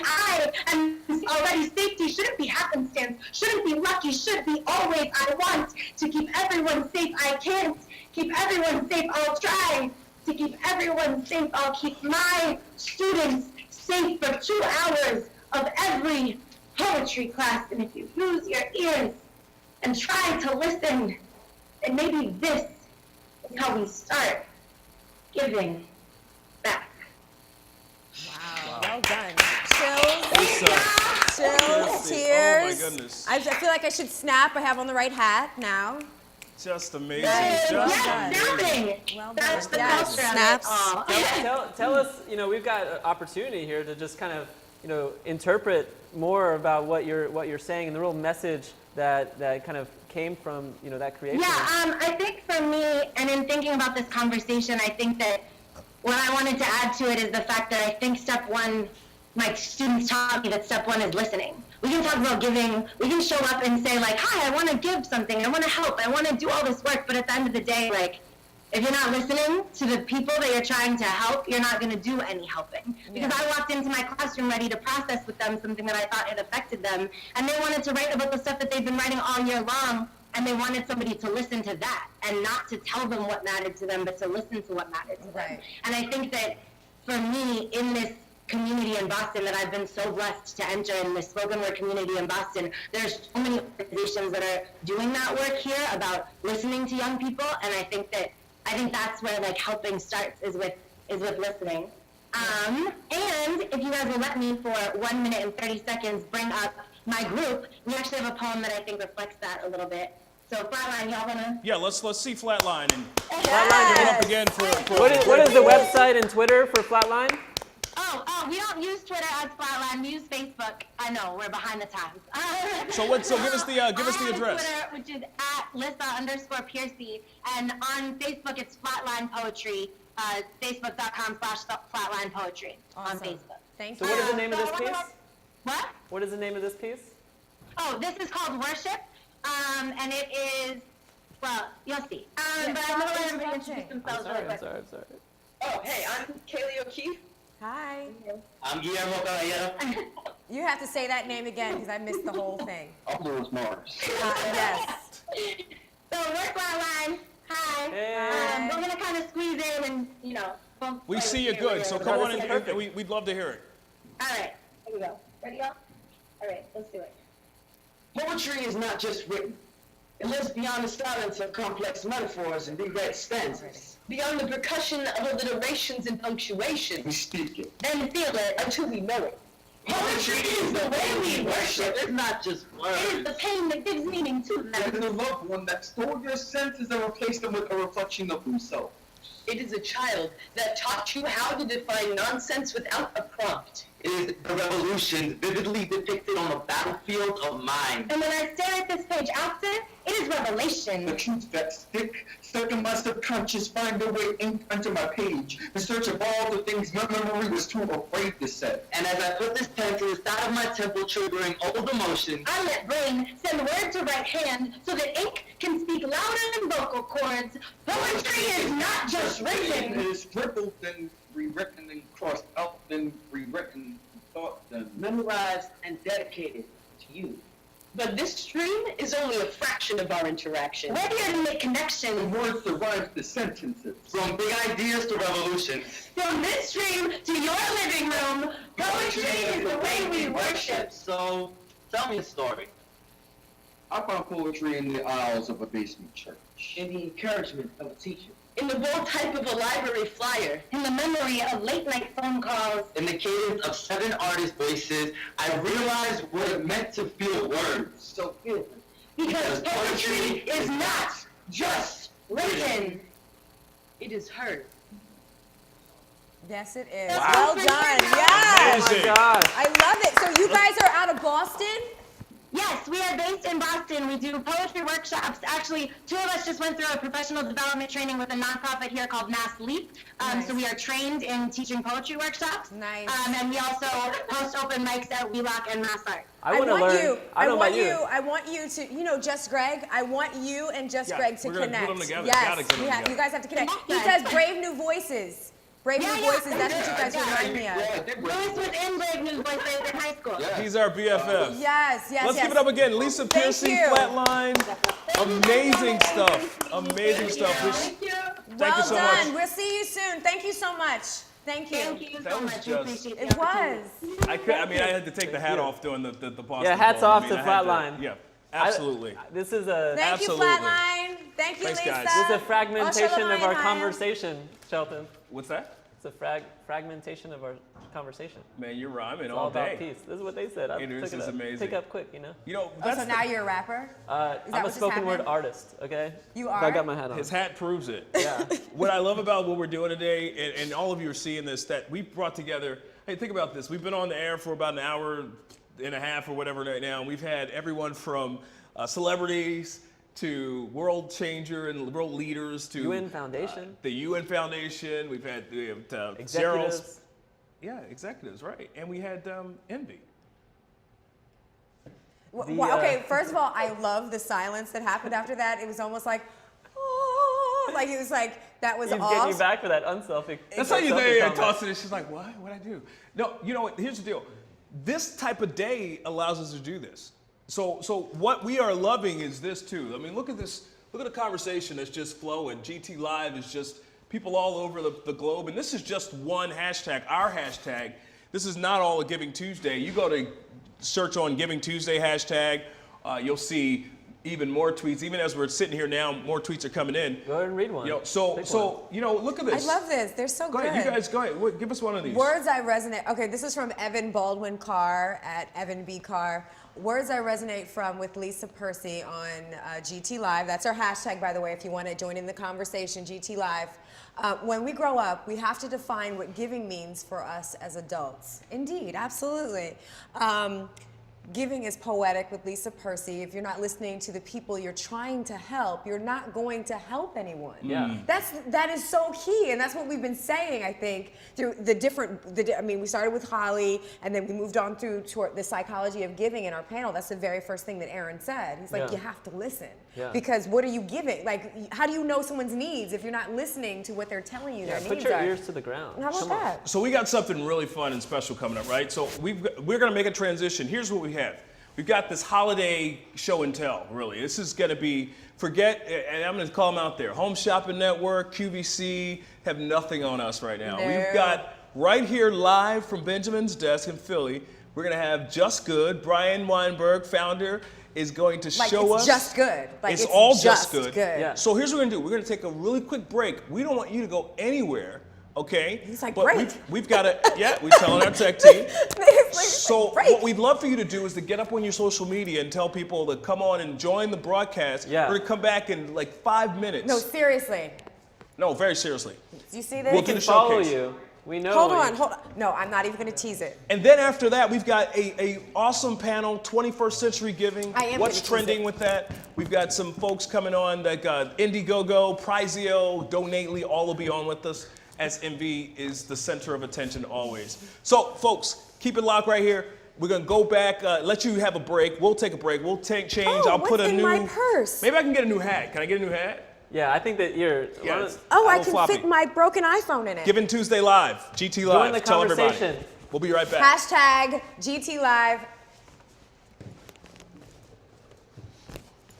Are you on a logo? Okay, then let's just be quick. Yeah, let's make this quick. I was wondering when I was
much closer together now. Yes.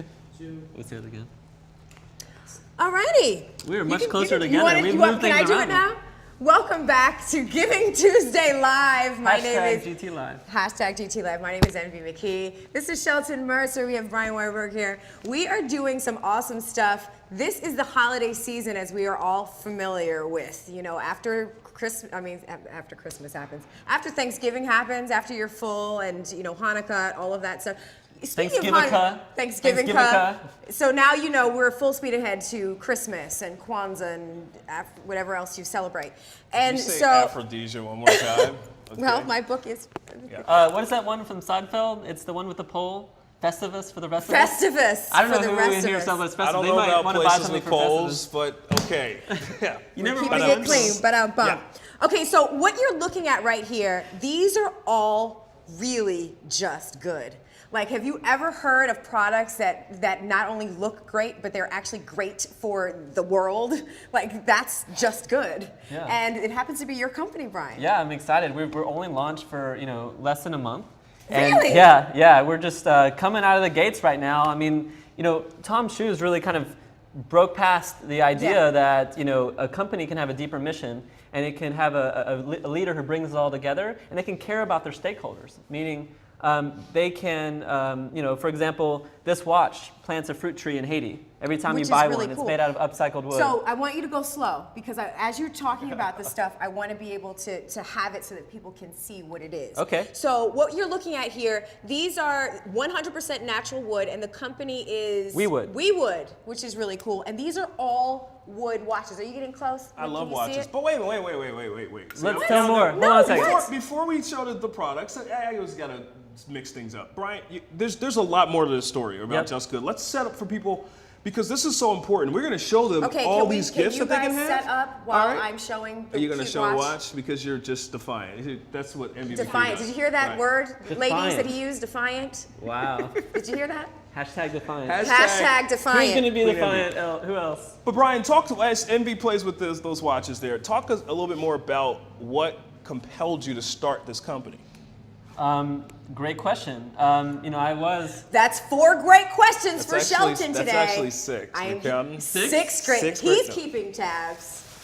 Well, it got to the point where, we have this, basically, we're approaching 8 billion people on the planet. Yes, we are. Let's face it, by 2025, that's where we're going to be. 8 billion to 2025. That's the magic number. Yeah. Nice. And, I did a lot of work in emerging markets, and I saw that these countries, these people, as we're successful with the development, the work with the UN Foundation, there's people that want everything that we want. And they look to the U.S. as the ideal. And last study that I saw is that we're 130 out of 150 in terms of the happiness index. So we're not even happy. We got all this stuff.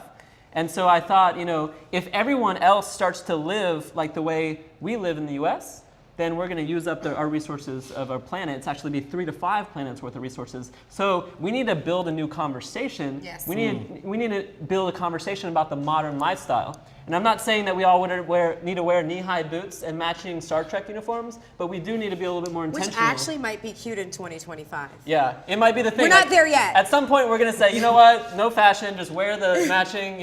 We'll take burgundy. Yeah, that'll be our but color. we have so much stuff already on this planet. We can repurpose the things that we have, right? Very We don't true. have to chop down any more trees. We can repurpose the wood that we're already wasted. You know what I'm saying? We can do other things with what we have already. Exactly. And make them serve a purpose. And there's a shift that's happening in business right now. It's conscious capitalism. The CEO of Whole Foods, who's actually working with us, they have an Indiegogo camp. You can check that out. A Conscious Venture Lab. I love it. Out of Maryland. And the idea is that every single company here has a deeper purpose. And they're sourcing the materials in a sustainable way. Their manufacturing process is efficient in terms of water use, but also in terms of social standards. I love that. There's some sort of community impact that's a 1-for-1. So it's not greenwashing, saying I'm just going to donate $5 and then everything I do to make it is bad. We're not doing more bad to do good. And the last thing is some sort of third-party certification. So there's a lot of people that have been thinking about this for 20, 30 years. That's dope. And that are ahead of the game and building the certification programs that we can verify. and say, this is a good product, this is a Just Good product. And so that's what we've done. You know, and this is a table full of stuff. And while I am really impressed with the quality and the gorgeousness, and like I really didn't know what to expect, to be honest. I'm gonna be honest. No, she had no idea. I had no idea what to expect. He had a suitcase and he was pulling stuff out. I was like, okay, it's sustainable. You know what I'm saying? Now you That's can't the keep your hands off of it. Right, and that's the conversation we often What do you got have. in your hands? Okay, I love these. We talk. I can't talk about the Beats because I have a lot of friends that are radio and television personalities, and it's part of our job to have headphones, right? But what if you had a headphone that was wood, and you were talking about this is acoustic. This is for the acoustics. Exactly. The whole thing is, you know, if guitars are made out of wood, and violins are made out of wood to enhance the sound, well, why not headphones? And this is actually made out of upcycled wood. That's and dope. every single time you buy one, they help restore someone's hearing through the Starkey Foundation. Isn't that awesome? That's dope. So and again, it comes in a couple different. And if you like, put them looks. on, I could just hear music like right now. Well, I can get you the thing if you No, want. I got my own music in my yeah, head. and It here's plays like all the time. another This kind. is the beechwood, There's I think. 3 different colors. And the company is called Listen, and it's on the Just Good website. Yes. So Brian, what's something? I mean, to give us an idea, how much do these cost? So these are about $150, and these are about $100. Now let's be clear. For those of you who are doing the that thing, if you were to get a pair of Sony headphones, they'd be $100. Do you know what I'm saying? I mean, any or- good yeah, quality some of those studio others are headphones. $200, The Beats by Dr. Dre, they go up to $500 and $600. So this really is reasonable. Yeah. When you think about it, like this is a great gift. And that's what we're trying to do here is that, you know, we're not presenting this Mayan shawl that, you know, you wear keep once. talking Mayan shawl. Well, that's is the that thing a is Mayan shawl? I've been to these places and I see the things that they're making, and people just, it's a pity thing again. It's that same charity conversation. But these products, we've curated, we've done focus groups and surveys to make sure that when you buy them, you're not doing anything, you're not taking anything away from yourself by buying these products. You're actually buying something that you already that you like. would want to buy. And that's what we want, right? I have the love gloves them. on. I have the gloves All on. right, let's go back to the watches though, because Okay. I love watches, obviously. So Sheldon, do you like black? That, Do you that, like- that, favorite. That, This that one right black. here. Wow, Check look out at this that. I'm gonna put one on. I There's might one on keep the it website too. that I don't have now. It's amazing. And this Tell one us is about these, blingy. man. This one's blingy. So this is also made out of upcycled wood. It's a company called WeWood. And every time you buy one... Wait, upcycled wood. Explain to people what that is. So basically upcycled. that means like taking a... What is it? Go ahead, That's just go. Defiant right there. Hashtag Defiant. Still Hashtag happening. Defiant. There's my new go ahead. Upcycled wood. It's taking something that's like of a lesser grade quality of wood and making it better. Right? And how do they As opposed to do recycling. that though? You know, they're just fancy scientists that, you know, get it together and they go through that process and, you know, shining it, sanding it, getting it to the next level, taking the right types of wood that naturally are beautiful in this So way. this entire watch, well, at least the band and the bezel is made out of upcycled wood. Exactly. It's And all- light as a feather. Yeah. I mean, you put this on, it's so light. And these are made out of a factory in China that gets bi-weekly audits from the institution itself. So again, So don't roll your eyes. No, but They so do their basically audits. you're saying that these folks that you're certifying, or there's third parties like B Corp or someone like that that's certifying the companies you're working with, so that you make sure that they're not just, as you say, that greenwashing things and giving money away just as they're still destroying the environment around them. And But I would these are say- certified companies. And I would say that, you know, no one's perfect. I like that one, There's no actually. such thing as a perfect company. Sure. And so in order to manage that, we say you have to have 3 out of the 4 categories. And as stakeholders, the conscious capitalism way is to make them better, right? Awesome. So just in March, you'll see that we do a whole campaign raising money. That's the other part of Just Good. Just Good will actually pay you to sell these products as an individual or an organization, and you can find that on the website. It's Really? Yeah, we will pay So I you. can be like a QVC model and just be like, oh, yeah. Anybody, anywhere, and going down to the Square devices on your phone, to organizations and raising and having your own webpage. Man, that's fantastic. That's online. awesome. And So let's see some more of this thing. 'cause Okay, we well, gotta- you we didn't gotta tell us talk how about much stuff. a watch. tell them about the UN Foundation. Oh, right. Just remember. Okay, so we're not doing this just for our health, even though it's very healthy for the environment to do this. Everything that you see here and so much more that you will find on the website if you go to Justgood.org. justgood.org, but also the live where you're watching right now. The Yeah, live you stream. click on that the shop button right button. under the right under the UStream panel, right under your video Exactly. panel. Click the shop button there. 15% of every purchase. Is it just today or is forever? It's today, but part of the whole program is that anybody can sign up and get that 15%. Okay. It's an example of the business model that we've created. It's a new idea to democratize retail. Everyone's heard of Airbnb and Lyft and Uber. Everyone has not heard of those things. You might need to explain that. Okay, so Airbnb, just FYI, is where you can rent out your apartment for extra money. People come and they stay there while you're not there, and you can earn money. That's dope. I didn't know that. Using technology to create more revenue streams for you because the world is changing. Yes. So, it but is. today, so everything that 15%, goes today yes. is 50%. So we need people to go to the UN website. Foundation it's going to. Right. Click on that shop button or go to justgood.org and buy something today. You did Cyber Monday yesterday. This is Giving Tuesday. This is a way for you to score some really amazing prizes. And Not you're prizes, giving. but So gifts, let me tell you about rather. this. This Tell us about the is boots, a man. great company. It's based out of Dallas. Let me see if I can get my The foot in CEO is them. a great friend of mine, Samuel. He basically was named one of the top These are 6. I can't 10 wear Romanians. And basically, I'm gonna this try is a and place squeeze my where foot in.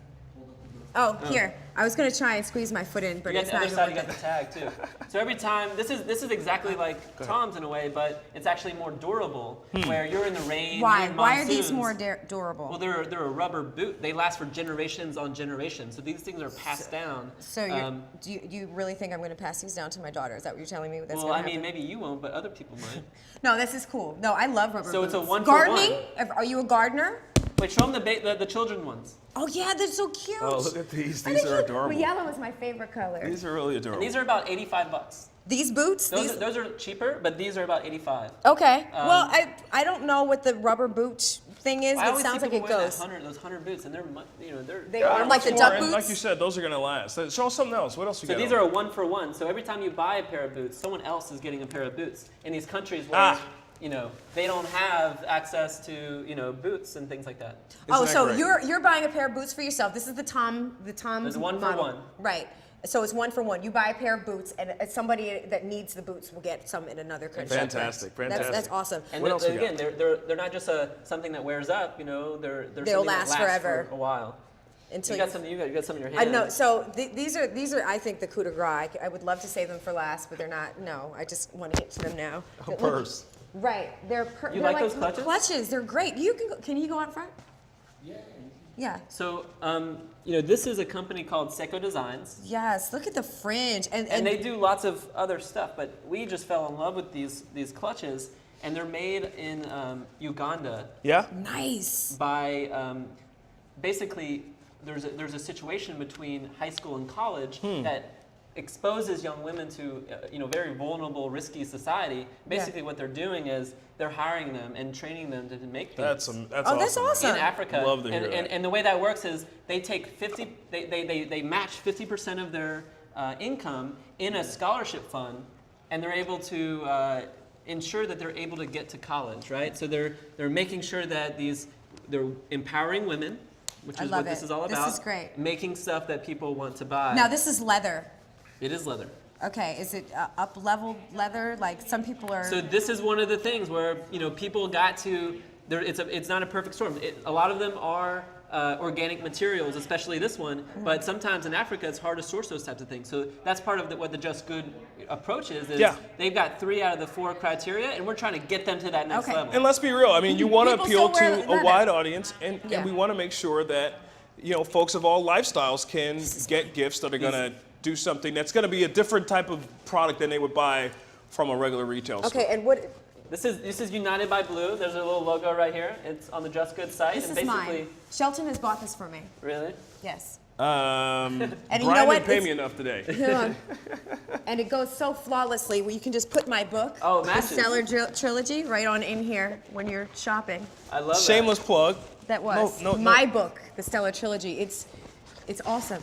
It's just good. that. It's just So we good. got a bag. Here's the impact of this bag. Every time you buy one, you're removing a pound of trash from the world's oceans and waterways. So amazing, man.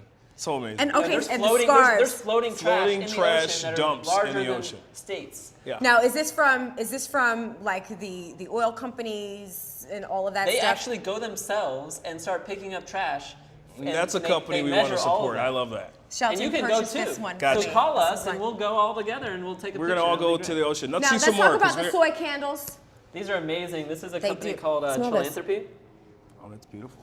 Anybody got a lighter? No, I don't. You don't. You want us to light them? This smells really good.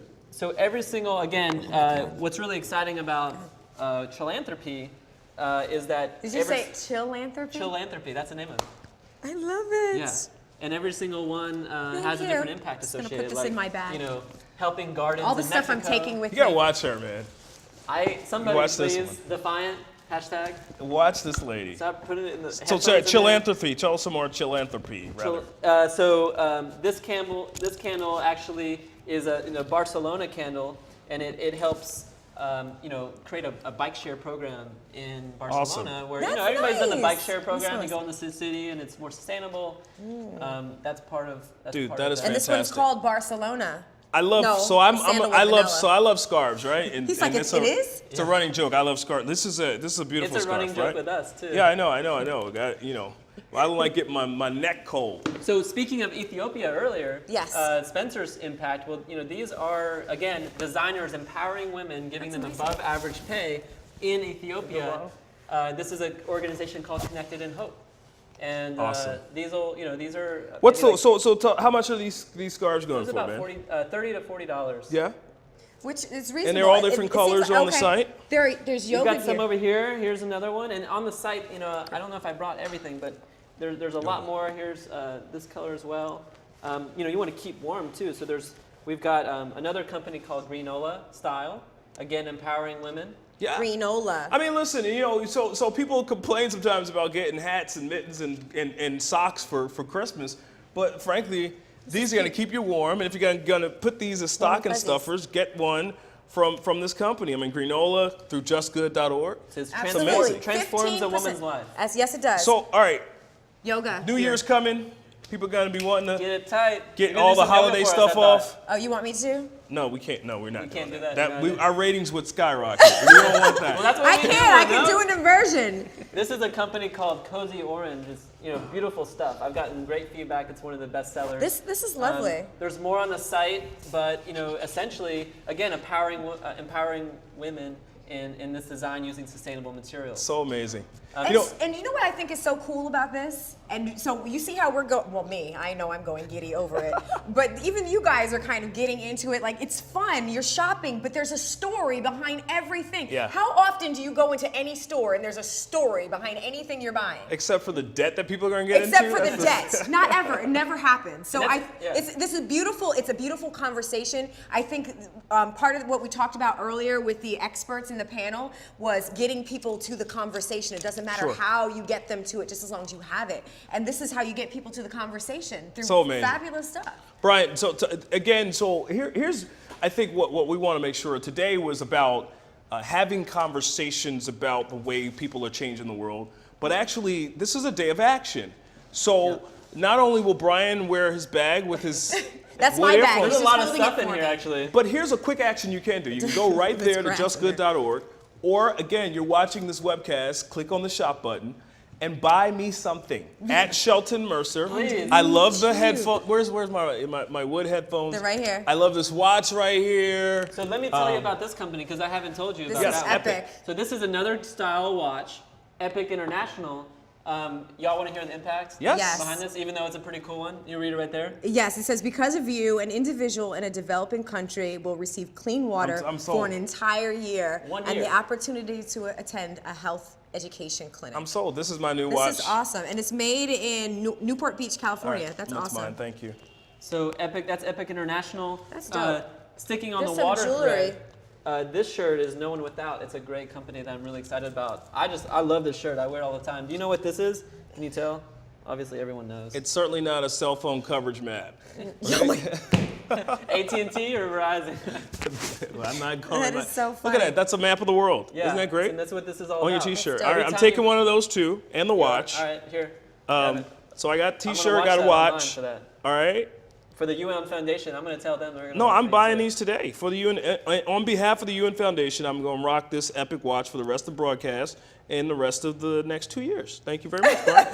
It's only 1 year. We're talking about conversations, Yeah. and that's really what this is all about. Is when you're at dinner and someone say, "What's that watch all about?" You've got really a story. Yes. It's a cocktail conversation. Exactly. And really, I think that The reason why the Just Good model is working the way it is, meaning the reason why I want to pay you or your organization to sell these products is because you can't really tell just by looking at this product that it was made the way it was and it has the impact that it has, right? But somebody At the goes, point of oh my sale. God, I love your boots. And then you have that opportunity to So have that amazing. conversation. So And if you're amazing. actually selling them, you have many more opportunities to build this conversation about conscious living, which Absolutely. is where we all need to go. Absolutely. Well, here's the thing. I love it. I'm excited about all of this, and Brian is one of those visionary guys. You know, and we've talked about it. We're going to be featuring Brian on Twit Change in just the upcoming days here. So we got another story coming out about Just Good and Brian's journey, and then we're going to feature Just Good products on Twit Change for as long as you can push them out. Let's We're going do to make it. sure that people get them. Yeah. Awesome. Let's That give it up is for so Brian great. Yeah, Weinberg. thank you guys. Brian. Just Good, right?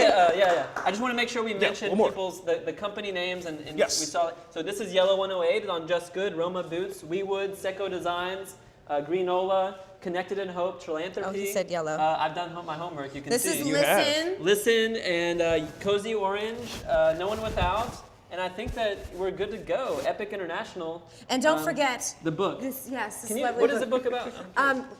This is one of those transformational books, and it is about Kai, who thinks that she's human, but she's actually from another planet. And it is one of those self-discovery stories. It is fantasy fiction, and it is about reframing the conversation you're having with yourself because Kai is you. Amazingly talented woman. So Envy McKee, Stellar Trilogy. You can get that on Amazon and all the online stores. Yes. JustGood.org. We want you to go there right now. Or click the shop button right now and tell people about these great goods. We're gonna do this. We're gonna transition again. This is an amazing day, right? So we give you the opportunity to participate in awesome conversations, get online and be part of the social conversation, and to now take action. Buy something. 15% of all of this goes to the UN Foundation today. Today only. Today only. only. But tomorrow could be you. Tomorrow it could be more. All right. So thanks so much, justgood.org. We're going to come right back and get into a great conversation about 21st century giving with some of my really, really good friends. So Indiegogo, Prizeo, Donately, tell everybody right now that they're coming up next. Giving Tuesday Live. Awesome Live. holiday gifts right Hashtag. here. I'm shopping. Okay, so what else do I want? All right, so here, I want one of your books.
Oh, sorry. Hey, we're right back. Giving Tuesday live from Philadelphia, Benjamin's desk, my hometown, Yes. her hometown, I'm ready to get a hoagie. It's not my hometown. and Brian's are you adopted from? hometown. We've adopted Brian. That's what we've done. Where are you from? From Dallas. Are you really? Yeah. You don't seem like you're from Dallas. Well, you don't seem like you're from Philly. Well, I'm not. I'm from Bucks County, so there. Damn. Kids, stop it. It's been an amazing day, guys. I'm so giddy right now because you see my epic watch I'm flashing. No, your right? watch is My bling. awesome. And I have my warm and fuzzies on. I got some headphones.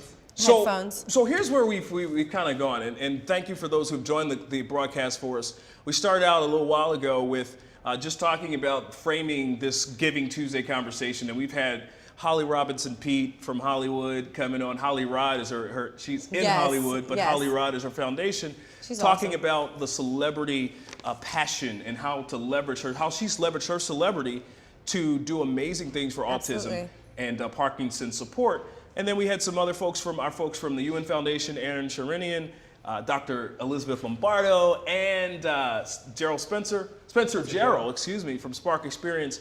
I mean, it's just been a great day. Yeah, it really has. It really Lisa, has. Spoken Word, Lisa Piercy, and Flatline, and Brian Weinberg, and Just Good. I loved all of it. You know, I love awesome conversation no matter where it comes from, but I also love awesome products. So this was my highlight. Am I supposed to put my fedora on? Yes, put it on. All right, my fedora. Yes, it's From actually Philly. my This fedora. is a Just Good, you know. I mean, if I'm looking like I'm gonna be walking the love it. strip. You're gonna pull it silly Clint Love it. Eastwood This stuff. is crazy. So here's we got a really special panel, and we're so thankful for our folks. This is crazy, but I love it. With the bling watch, the epic Yes.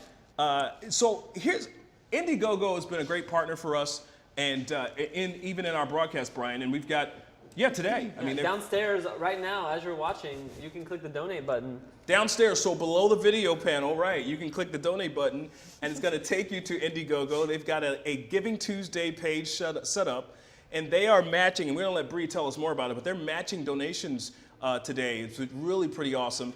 I'm excited about that. We also have some of the real innovative people in our space. There's a lot of things that I've learned with TwitChange, and we started with a whim. What would happen if we could get Eva Longoria to allow people to follow her on Twitter? And that swelled and expanded to 200 and some odd celebrities and hundreds of thousands of dollars for Haiti earthquake relief. And we keep going, and we've done amazing campaigns, sending people to the Super Bowl and the Grammys and all that great fun. And people look at it and say, oh, well, you're having fun with your celebrities, but the reality is we have been able to generate millions of dollars into the hands of people who are changing the world. And so our next panel is What's Trending, 21st Century Giving. Nice. Hashtag trending, right? Is that what it is? It is a hashtag. It is. What's hashtag trending with 21st Century Giving? And so I think this kind of piggybacks on the conversation we had earlier. It's a perfect segue, building block, if you will, because we talked about, the charity piece and how we evolve from charity to actual, living that consciousness. And so here we are. What is trending? How do we get from A to B? Because that's what we're looking to do, correct? Absolutely. Because today we're all about action. Yes. And that's what these people are all about too. I need you to have a shirt that says, "Today we're all about action." No, you need to put your headphones on. That's the deal. Here, folks, and I apologize to our panelists. We're rocking JustGood.org brand stuff today. 15% of what's bought today actually goes to the UN Foundation, and this is an amazing company.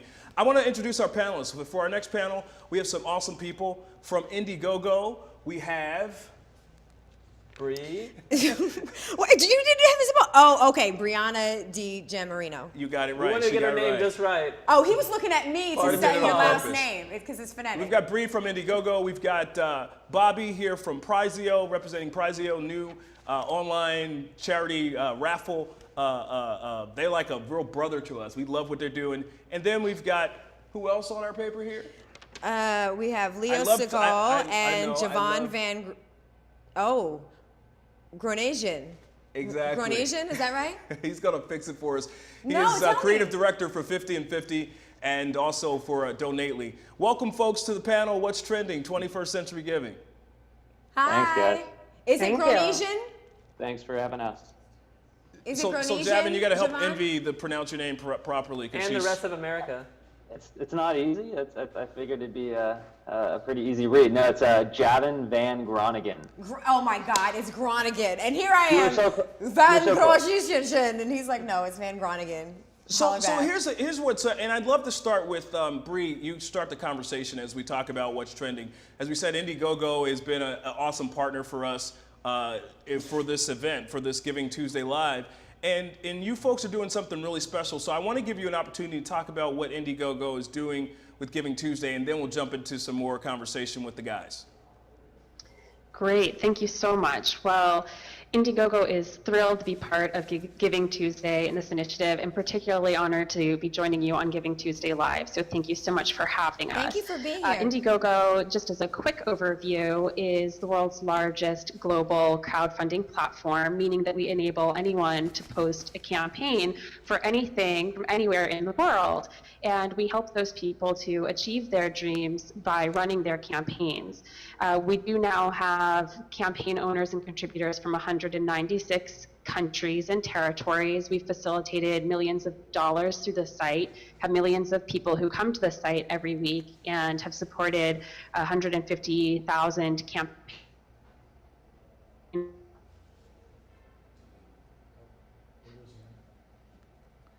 to raise funds for their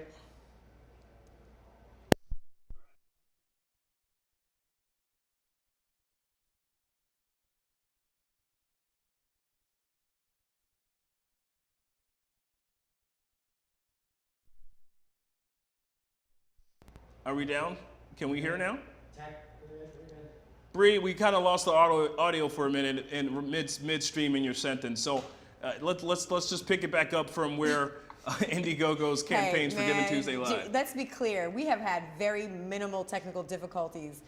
For the first one, like, this is awesome. So no complaints. Do we think it's her? No complaints. Okay. So why don't we do this? We've got also on Bobby Malak, who's Chief Marketing Officer for Prizeo, and Javin Van Groningen.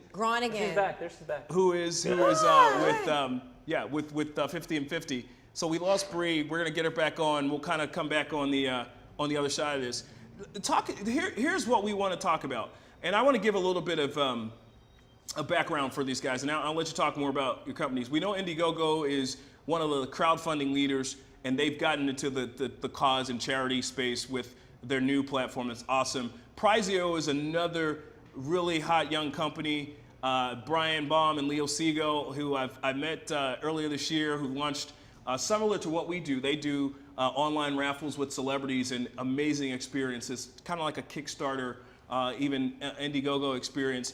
And then Javin's group has been working with Riot.org is one of their big folks who, if you go there and you see that little panel where you can give or donate or take action, that's his company, Donately, his tool. What I want to throw out to you folks is, for all of you, Bree, Bobby, and for Javin, when we talk about the trends that are happening in online giving and crowdfunding is such a big deal right now for folks, what is it for you, I'm talking for you specifically, why do you think it's been so effective to get the ordinary people to at times give more than corporations and even large foundations? Well, all of this is kind of behind exactly why we started Prizeo. We started this thing where we would take the kind of once-in-a-lifetime experiences that we raffle off now. We would take them to charity galas, we'd auction them off to the super wealthy and to companies, and really quickly we had the epiphany that when you get one check from one person, there's always going to be some inherent limit to how high that goes. Whether that's me, you, Bill Gates, or Fortune 500 company. We saw really quickly that it was a lot easier to get a little bit of money from a lot of people. You look at some of our biggest campaigns, like the one we ran with One Direction, that was able to raise $785,000 for cancer research. That's an incredible amount of money. Yes, it and is. It really didn't take as many people as you think. That campaign had probably somewhere between 25 and 30,000 donors out of the 50 million One Direction fans. Wow. I think we're living in a world today where it's really exciting that we can leverage these influencers to actually connect with their fans in ways that have never really been possible before with the power of social media with things like Facebook and Twitter. Oh my God, that is so amazing. What other kinds of campaigns have you done? I mean, so there are lots of people. They're like, one who? Yeah, we've run campaigns with all sorts of folks. Our first one was with celebrity chef Jamie Oliver. We helped Oh, him yeah, raise I love him. Yep, we love Jamie. Jamie raised $184,000 for Food Revolution Day, his charity, which is amazing. Okay. It was an awesome case study for us at the same time because he put the same prize on an auction site. The auction site raised $1,100, which is obviously substantially lower. Yeah. At the same time, from there, we did a campaign with Samuel L. Jackson where we were able to help him raise $175,000 for Alzheimer's Association, and that was a fun campaign that really focused on the virality and power of video, where we did kind of a monologue competition on Reddit. From there, over the summer, we did campaigns with everybody from Muhammad Ali, Kobe Bryant, Kristen Bell.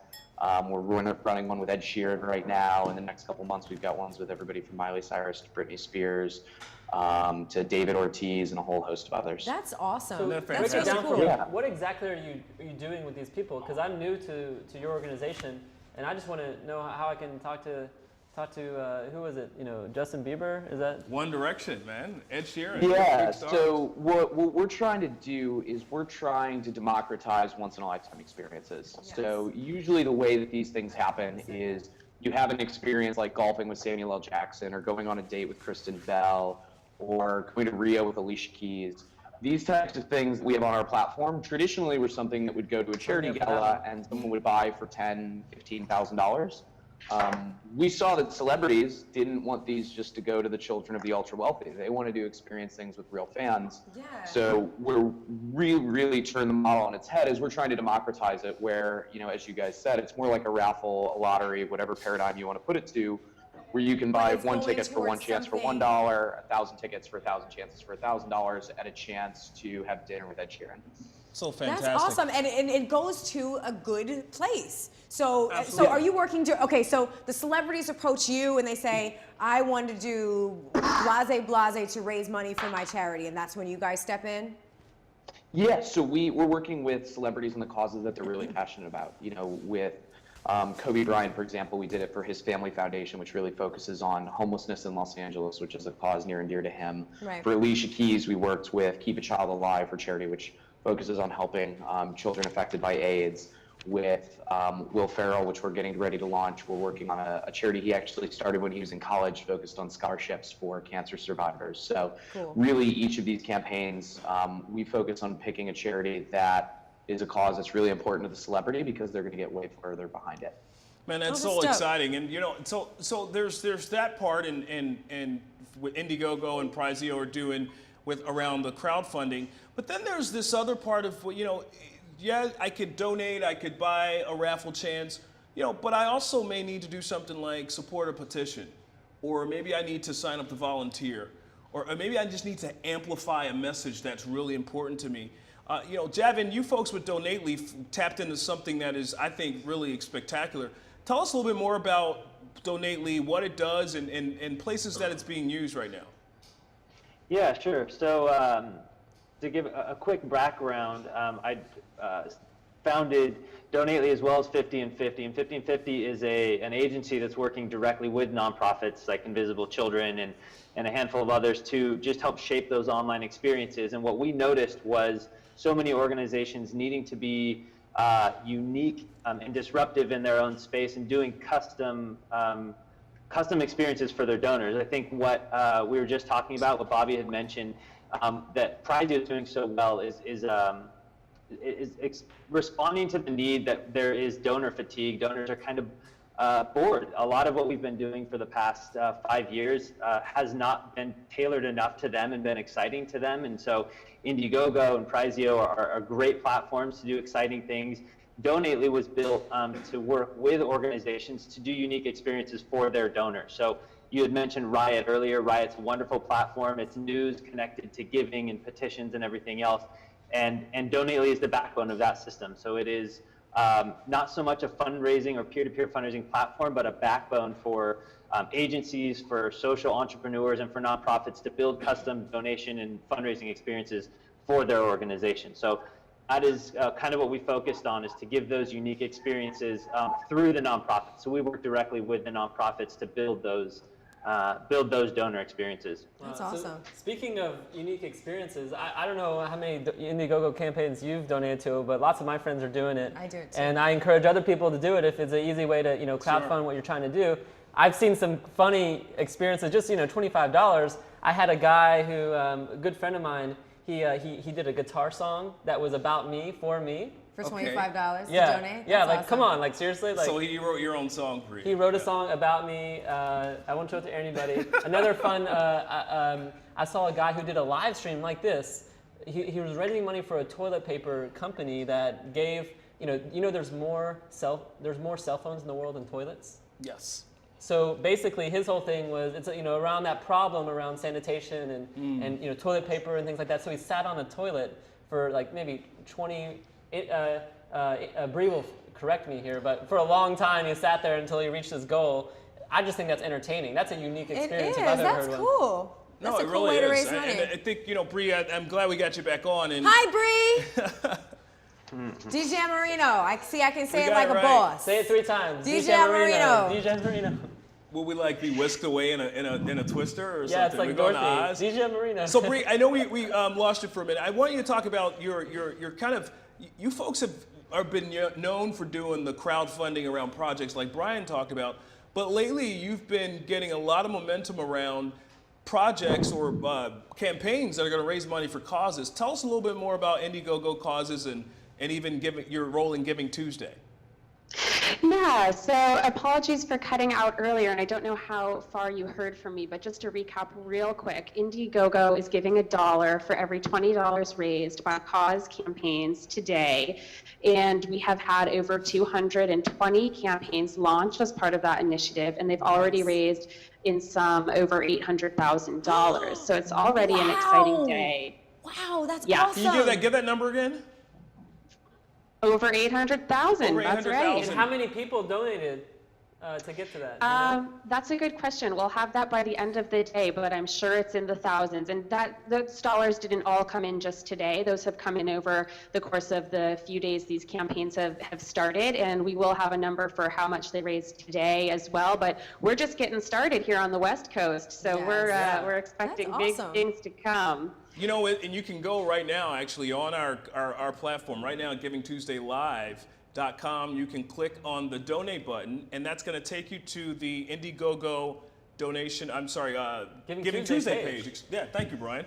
And that's where you're going to be able to... Is GivingTuesdayLive.org? GivingTuesdayLive.org. Yes. There's a big button there. It says donate, shop, Yes. and share. Yes. If you click donate, you're going to go to the Giving Indiegogo. Tuesday Live, man, Indiegogo. Yeah, we can't say it. we need but to we eat can some say... food, but we need There's so much giving happening. Yes. So here's what we're going to do. We got to shift the conversation because we want to make sure that we love learning about what you're doing individually, but let's talk about this space. This is a very dear topic to me. You know, obviously, as peers, with what we've been doing with TwitChange, very similar to a lot of what you all are doing with celebrities and with crowdfunding. When we talk about right now, where do you see this? Where's the ceiling? Is there a ceiling? I had a conversation with somebody the other day, and he's a pretty well-established fundraiser for corporate initiatives. So he's used to raising millions and billions of dollars. And he just said to me, what's the ceiling for getting ordinary people to try to fund big ideas? I think we've got a long way to go, and we're seeing amazing projects. What are your thoughts of is there a ceiling here? Where are we going? What's possible beyond just a simple click or a tweet? What do you see? So we find that, and we strongly believe that crowdfunding is still in the early days, and that we're going to see it continue to grow and be a part of our daily lives in ways that we can hardly even imagine today. Historically, you could think about what you could do for a cause in terms of contributing your time, your talent, and your dollars. But today, given the way that we are so socially connected, you have the opportunity to add another place to contribute, which is via your network. And by being willing to share your network, you're actually able to have huge impact, both because On Indiegogo, we believe in the democratic version of crowdfunding, meaning that campaigns that have a higher go-go factor, that is their measure of social engagement, will be promoted more on our site, both on whatever landing page they're on, whether it's the Giving Tuesday partner page or a different topic area, as well as in our social media streams and ultimately in our newsletter and homepage. So sharing your network helps to amplify that. And we've also seen it be very impactful for specific campaigns also generating funds. For example, Om Malik of GigaOM launched a campaign in conjunction with Giving Tuesday. It went live late yesterday. It's already raised, I believe, $18,000 to support the UCSF Cancer Center here in the Bay Area. We also had Dave McClure, a very well-connected gentleman in the venture space here in the Bay Area, launch a campaign to support education, and his campaign is also off to a great start. It just went live a couple hours ago. So these folks are choosing a topic they care about and asking their network to support it, and we're really seeing transformation happen by gathering that network that might not have otherwise had a particular cause to support, and having them rally behind these key figures because they are part of their core network of supporters. Bobby, talk to us about that same question. I want to pose that to you. And beyond even the celebrity space, and you guys are more experts and innovators, where do you see crowdfunding being able to have even more global impact? I mean, I think if you look at it, I think we're still in a space where the grand majority of people, I bet it's less than 2% of the population have ever given to a crowdfunding campaign. I think that shows that the ceiling is incredibly high. And at the same time, I think we're starting to live in a world where if you look 25 years ago, if you bought a car and that car had a sunroof on it, you'd be incredibly excited. It'd be a leading feature. It'd be something that excites you.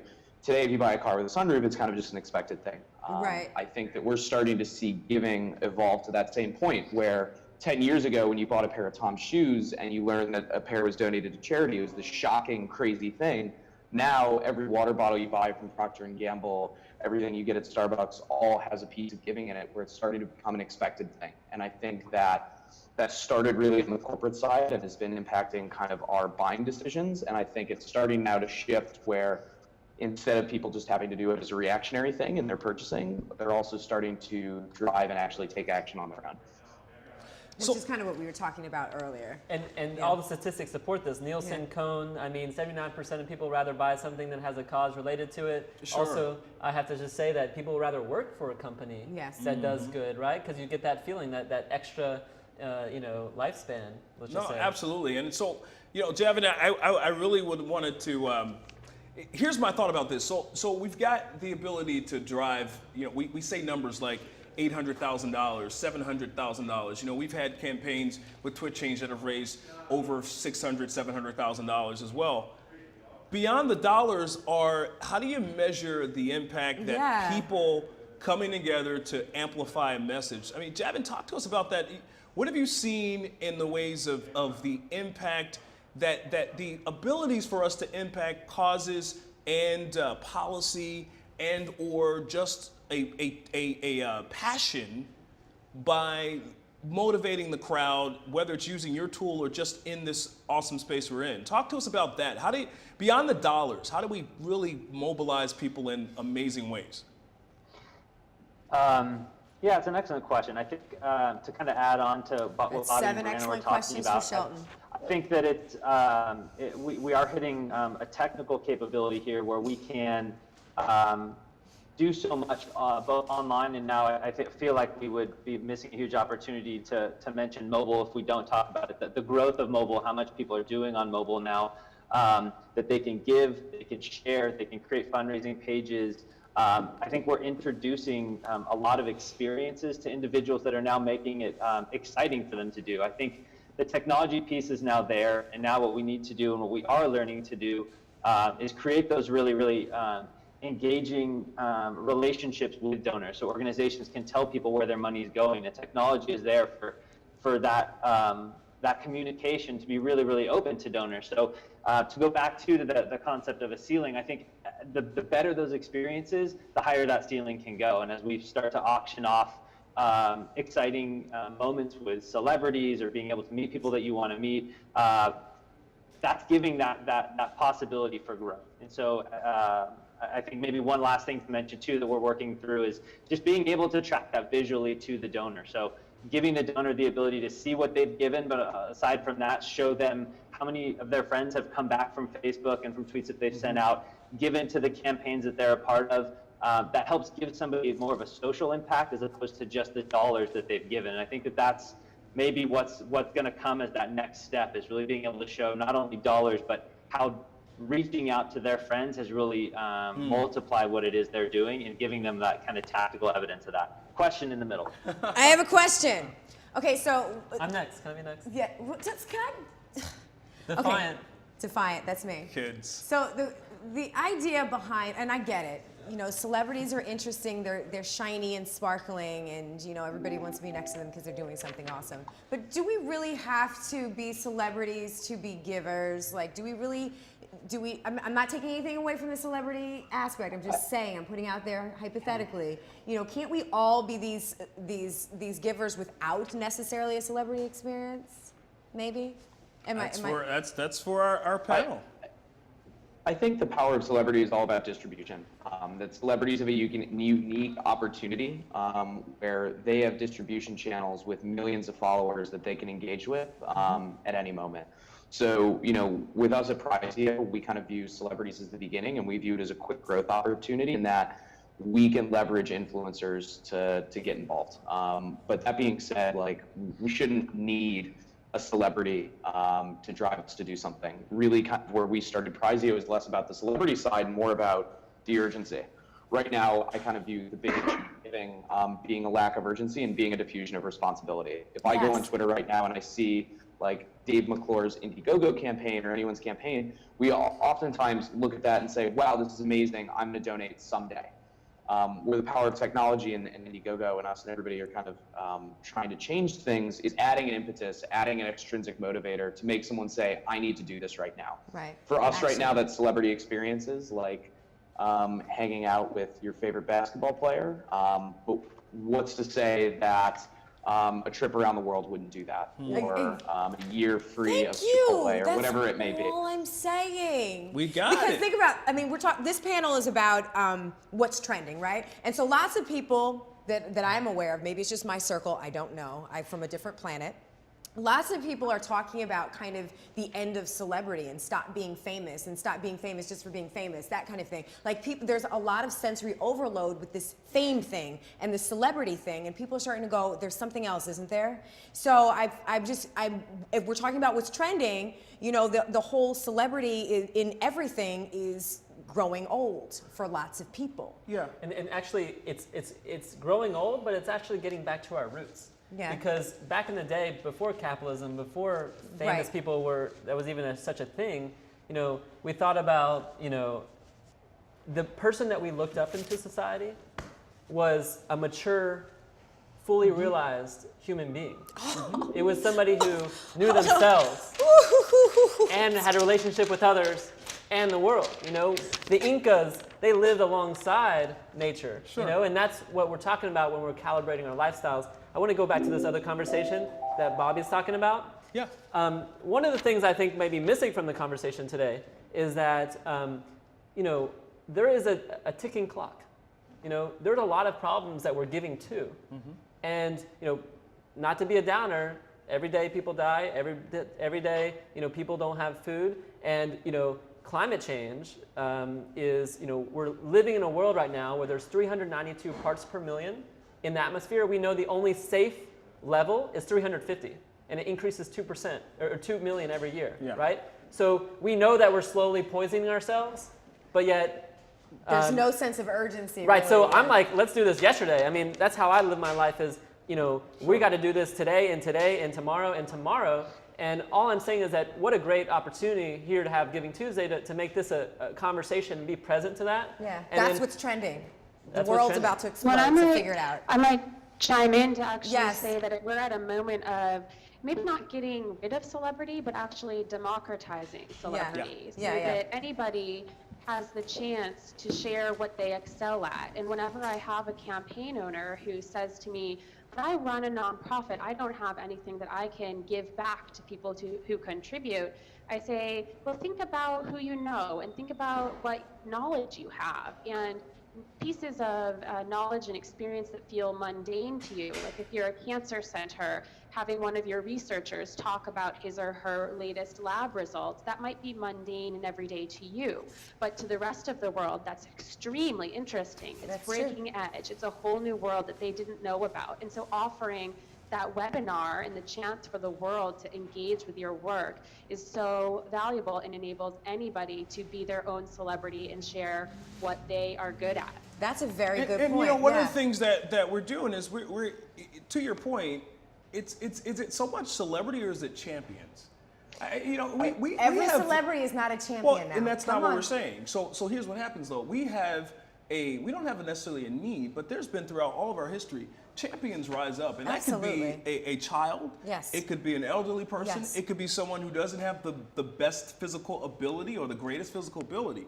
What I see, what we're doing with this age of crowdfunding and crowdsourcing and crowd supporting is that we're creating millions of champions, right? Where people, what I love about even something that was said by the panel is it's not so much the celebrity. Yeah, that's a wide distribution channel. Yeah. But think about all the people who participate in making something happen. Yeah, I mean, when we were able to do a campaign to put tents in Haiti, these permanent tents, more permanent tents, we were to house thousands of people, and to be a person who participated in that, you now have a badge of honor to say, you know what, I helped provide a home for someone in a crisis, or I help provide education for girls in India, or I'm helping to do, even through going to have dinner with a celebrity or sit in with Alicia Keys in Brazil, you're gonna help AIDS research and support in developing nations. These are the champions, these are the celebrities, and I think that crowdfunding gives us a unique opportunity. But it's not just about the crowdfunding, and that's where I was really trying to shift us. There are other things that are happening in the culture, and so to some of your point, Brian, I know you've got a real strong passion about this thing. It's all about conscious living. It's all about, getting back to being a part of a species that is calibrated with the planet.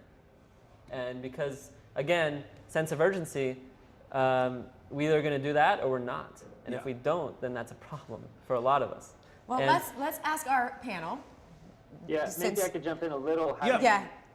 Having some experience there on the agency side, I think what we're talking about a little bit is the ability for nonprofits to tell their story well, and in a way that it impacts their donors and gives them that desire, that the altruistic desire to give just to give. I think that there's a lot to that process that needs to be dealt with a lot of organizations. The expectation that people are just going to give because you're a nonprofit is gone, because there are thousands and thousands of nonprofits and thousands of issues globally.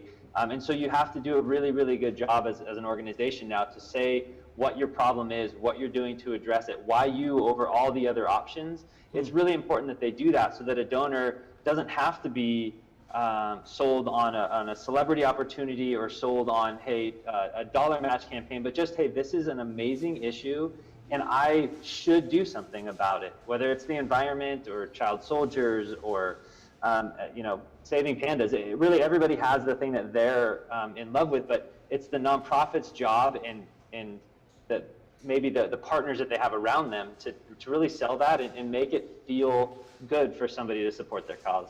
Excellent point. That's a fantastic point. I think that, we want to make sure as Brian looked like he's about to ninja chop somebody. It's the scarf choking her, I think, right?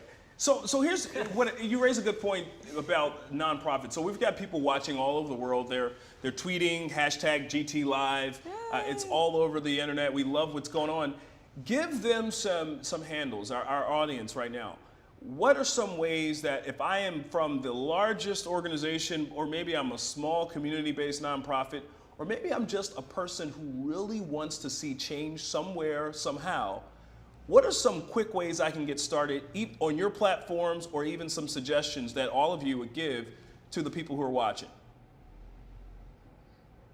I'm happy to jump in there. So Yes.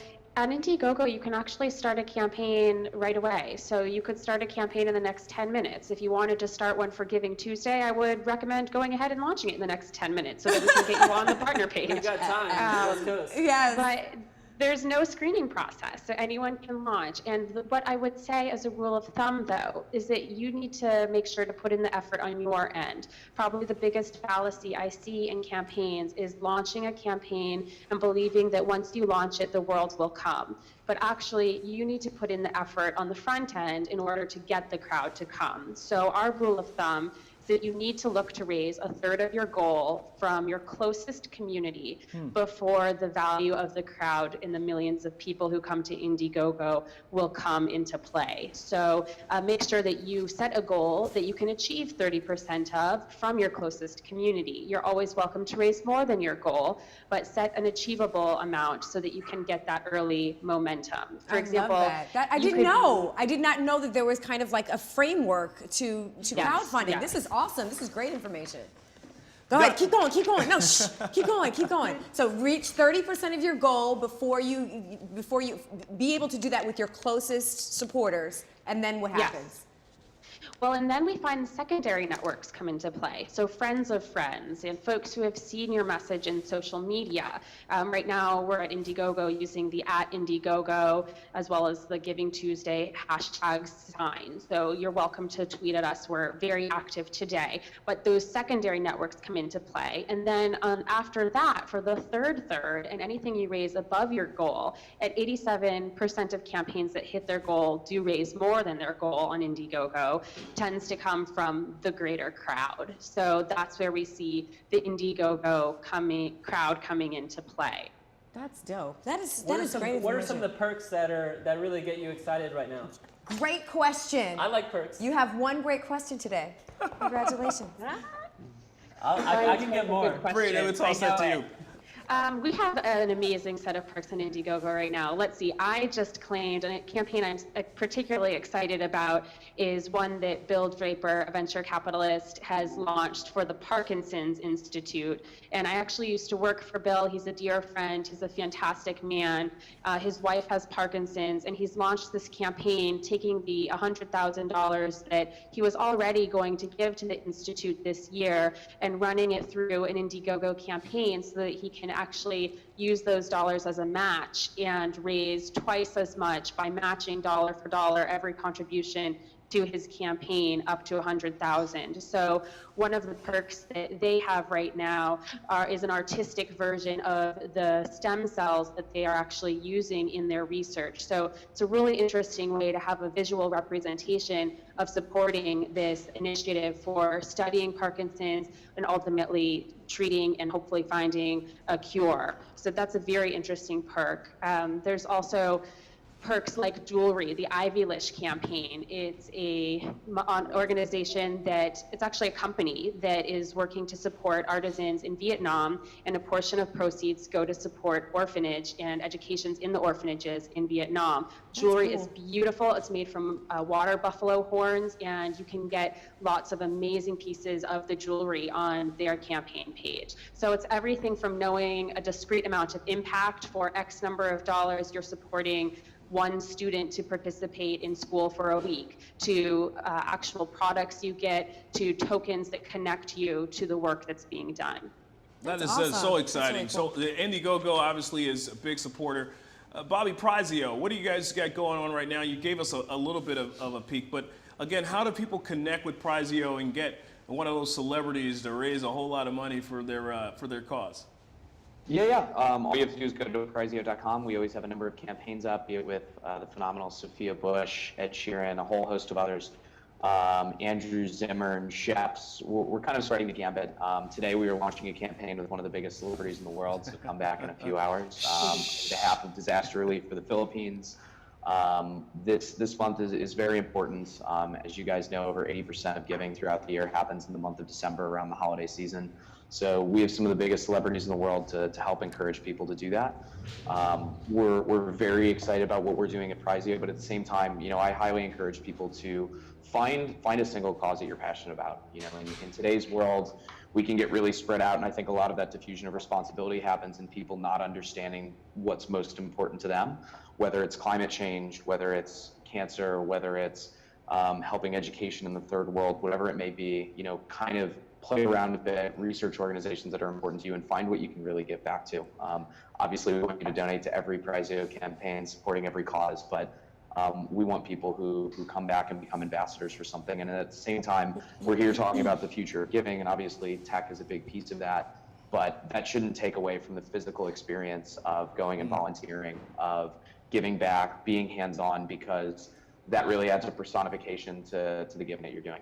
And that's a perfect segue to Donately, and I'd love for you to give us a kind of a one of our final words here around taking what Bobby just said around, Javin, there is this whole issue of the funds and donating, but there's nothing to replace personal interaction. That's one of the reasons why we did this live in a location and we're co-located together.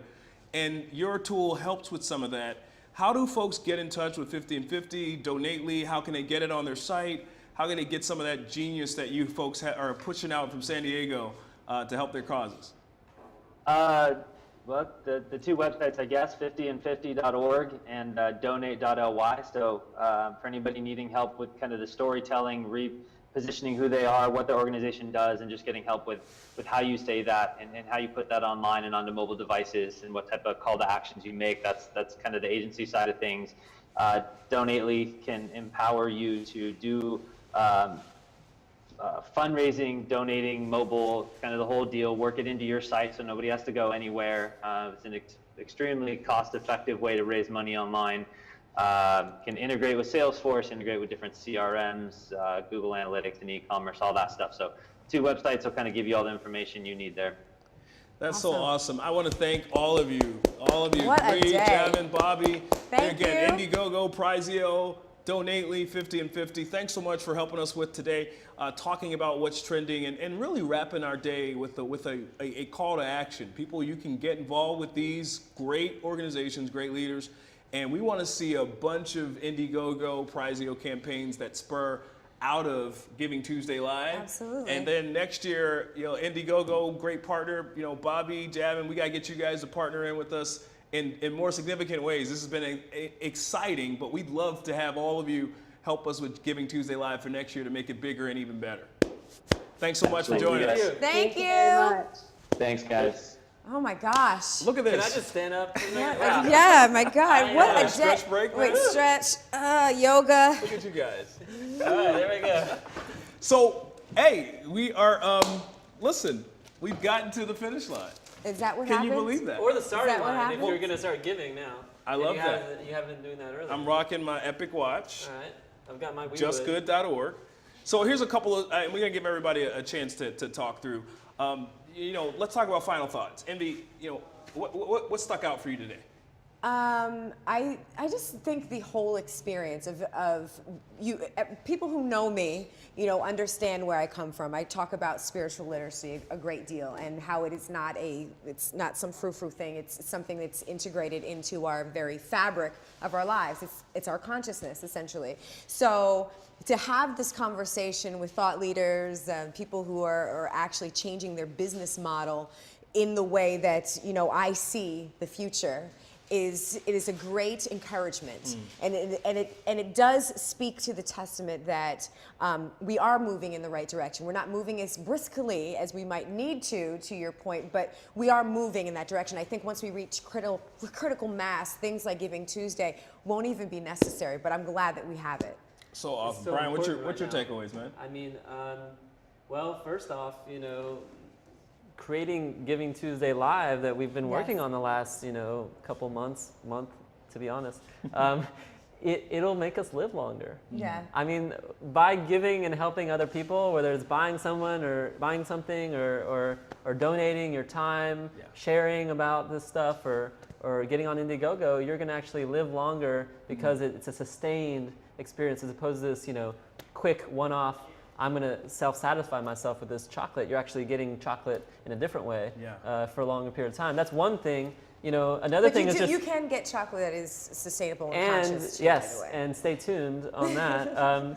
Another thing is just like I'm really blown away by like the chemistry and the conversation today. Like we had a lot of fun. Yeah. Like at the end of the day. Were you expecting it to be boring? Well, I had no idea what to expect. Let me tell you, this is we've been grinding hard to get this across the finish line, get this out of the starting gate, and this is the fruit of it. And I really want to commend you, man. You came to me with this idea, and we sat around and we didn't even have paper napkins. We were on the keyboards talking, how do we make this work?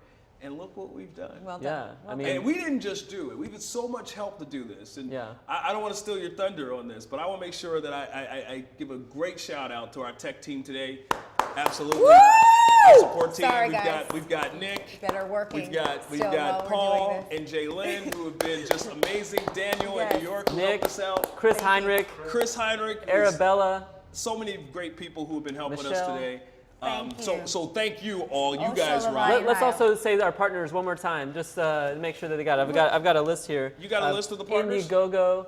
You got one too? Don't forget. Go ahead. Twitch Change. Come on, Twitch Change. Oh my goodness, what did we do? All day long. Going. We've got Rare. UN Did you Foundation. See that? Did you see the rare? Okay. I didn't see it. Can you do it another So rare? no, I don't do that stuff. You don't do That's that? for her. Cool. I'm glad that you didn't allow her to persuade you in that way. Absolutely not. Carol Wynn, Plus Social Good. You've seen, let's pick out one of these. I mean, they've been working so hard, tweeting everything. Plus Social Good has been awesome. They've been tweeting. Evan B. Carr. Oh. Yeah, let's here. Well, he's coming at me right here. Celebrities have more visibility, but the change starts on the ground with every. Well, you're right. It does. It does start on the ground, but. So we've got Plus Social We're all Good. We're celebrities. creating millions of champions.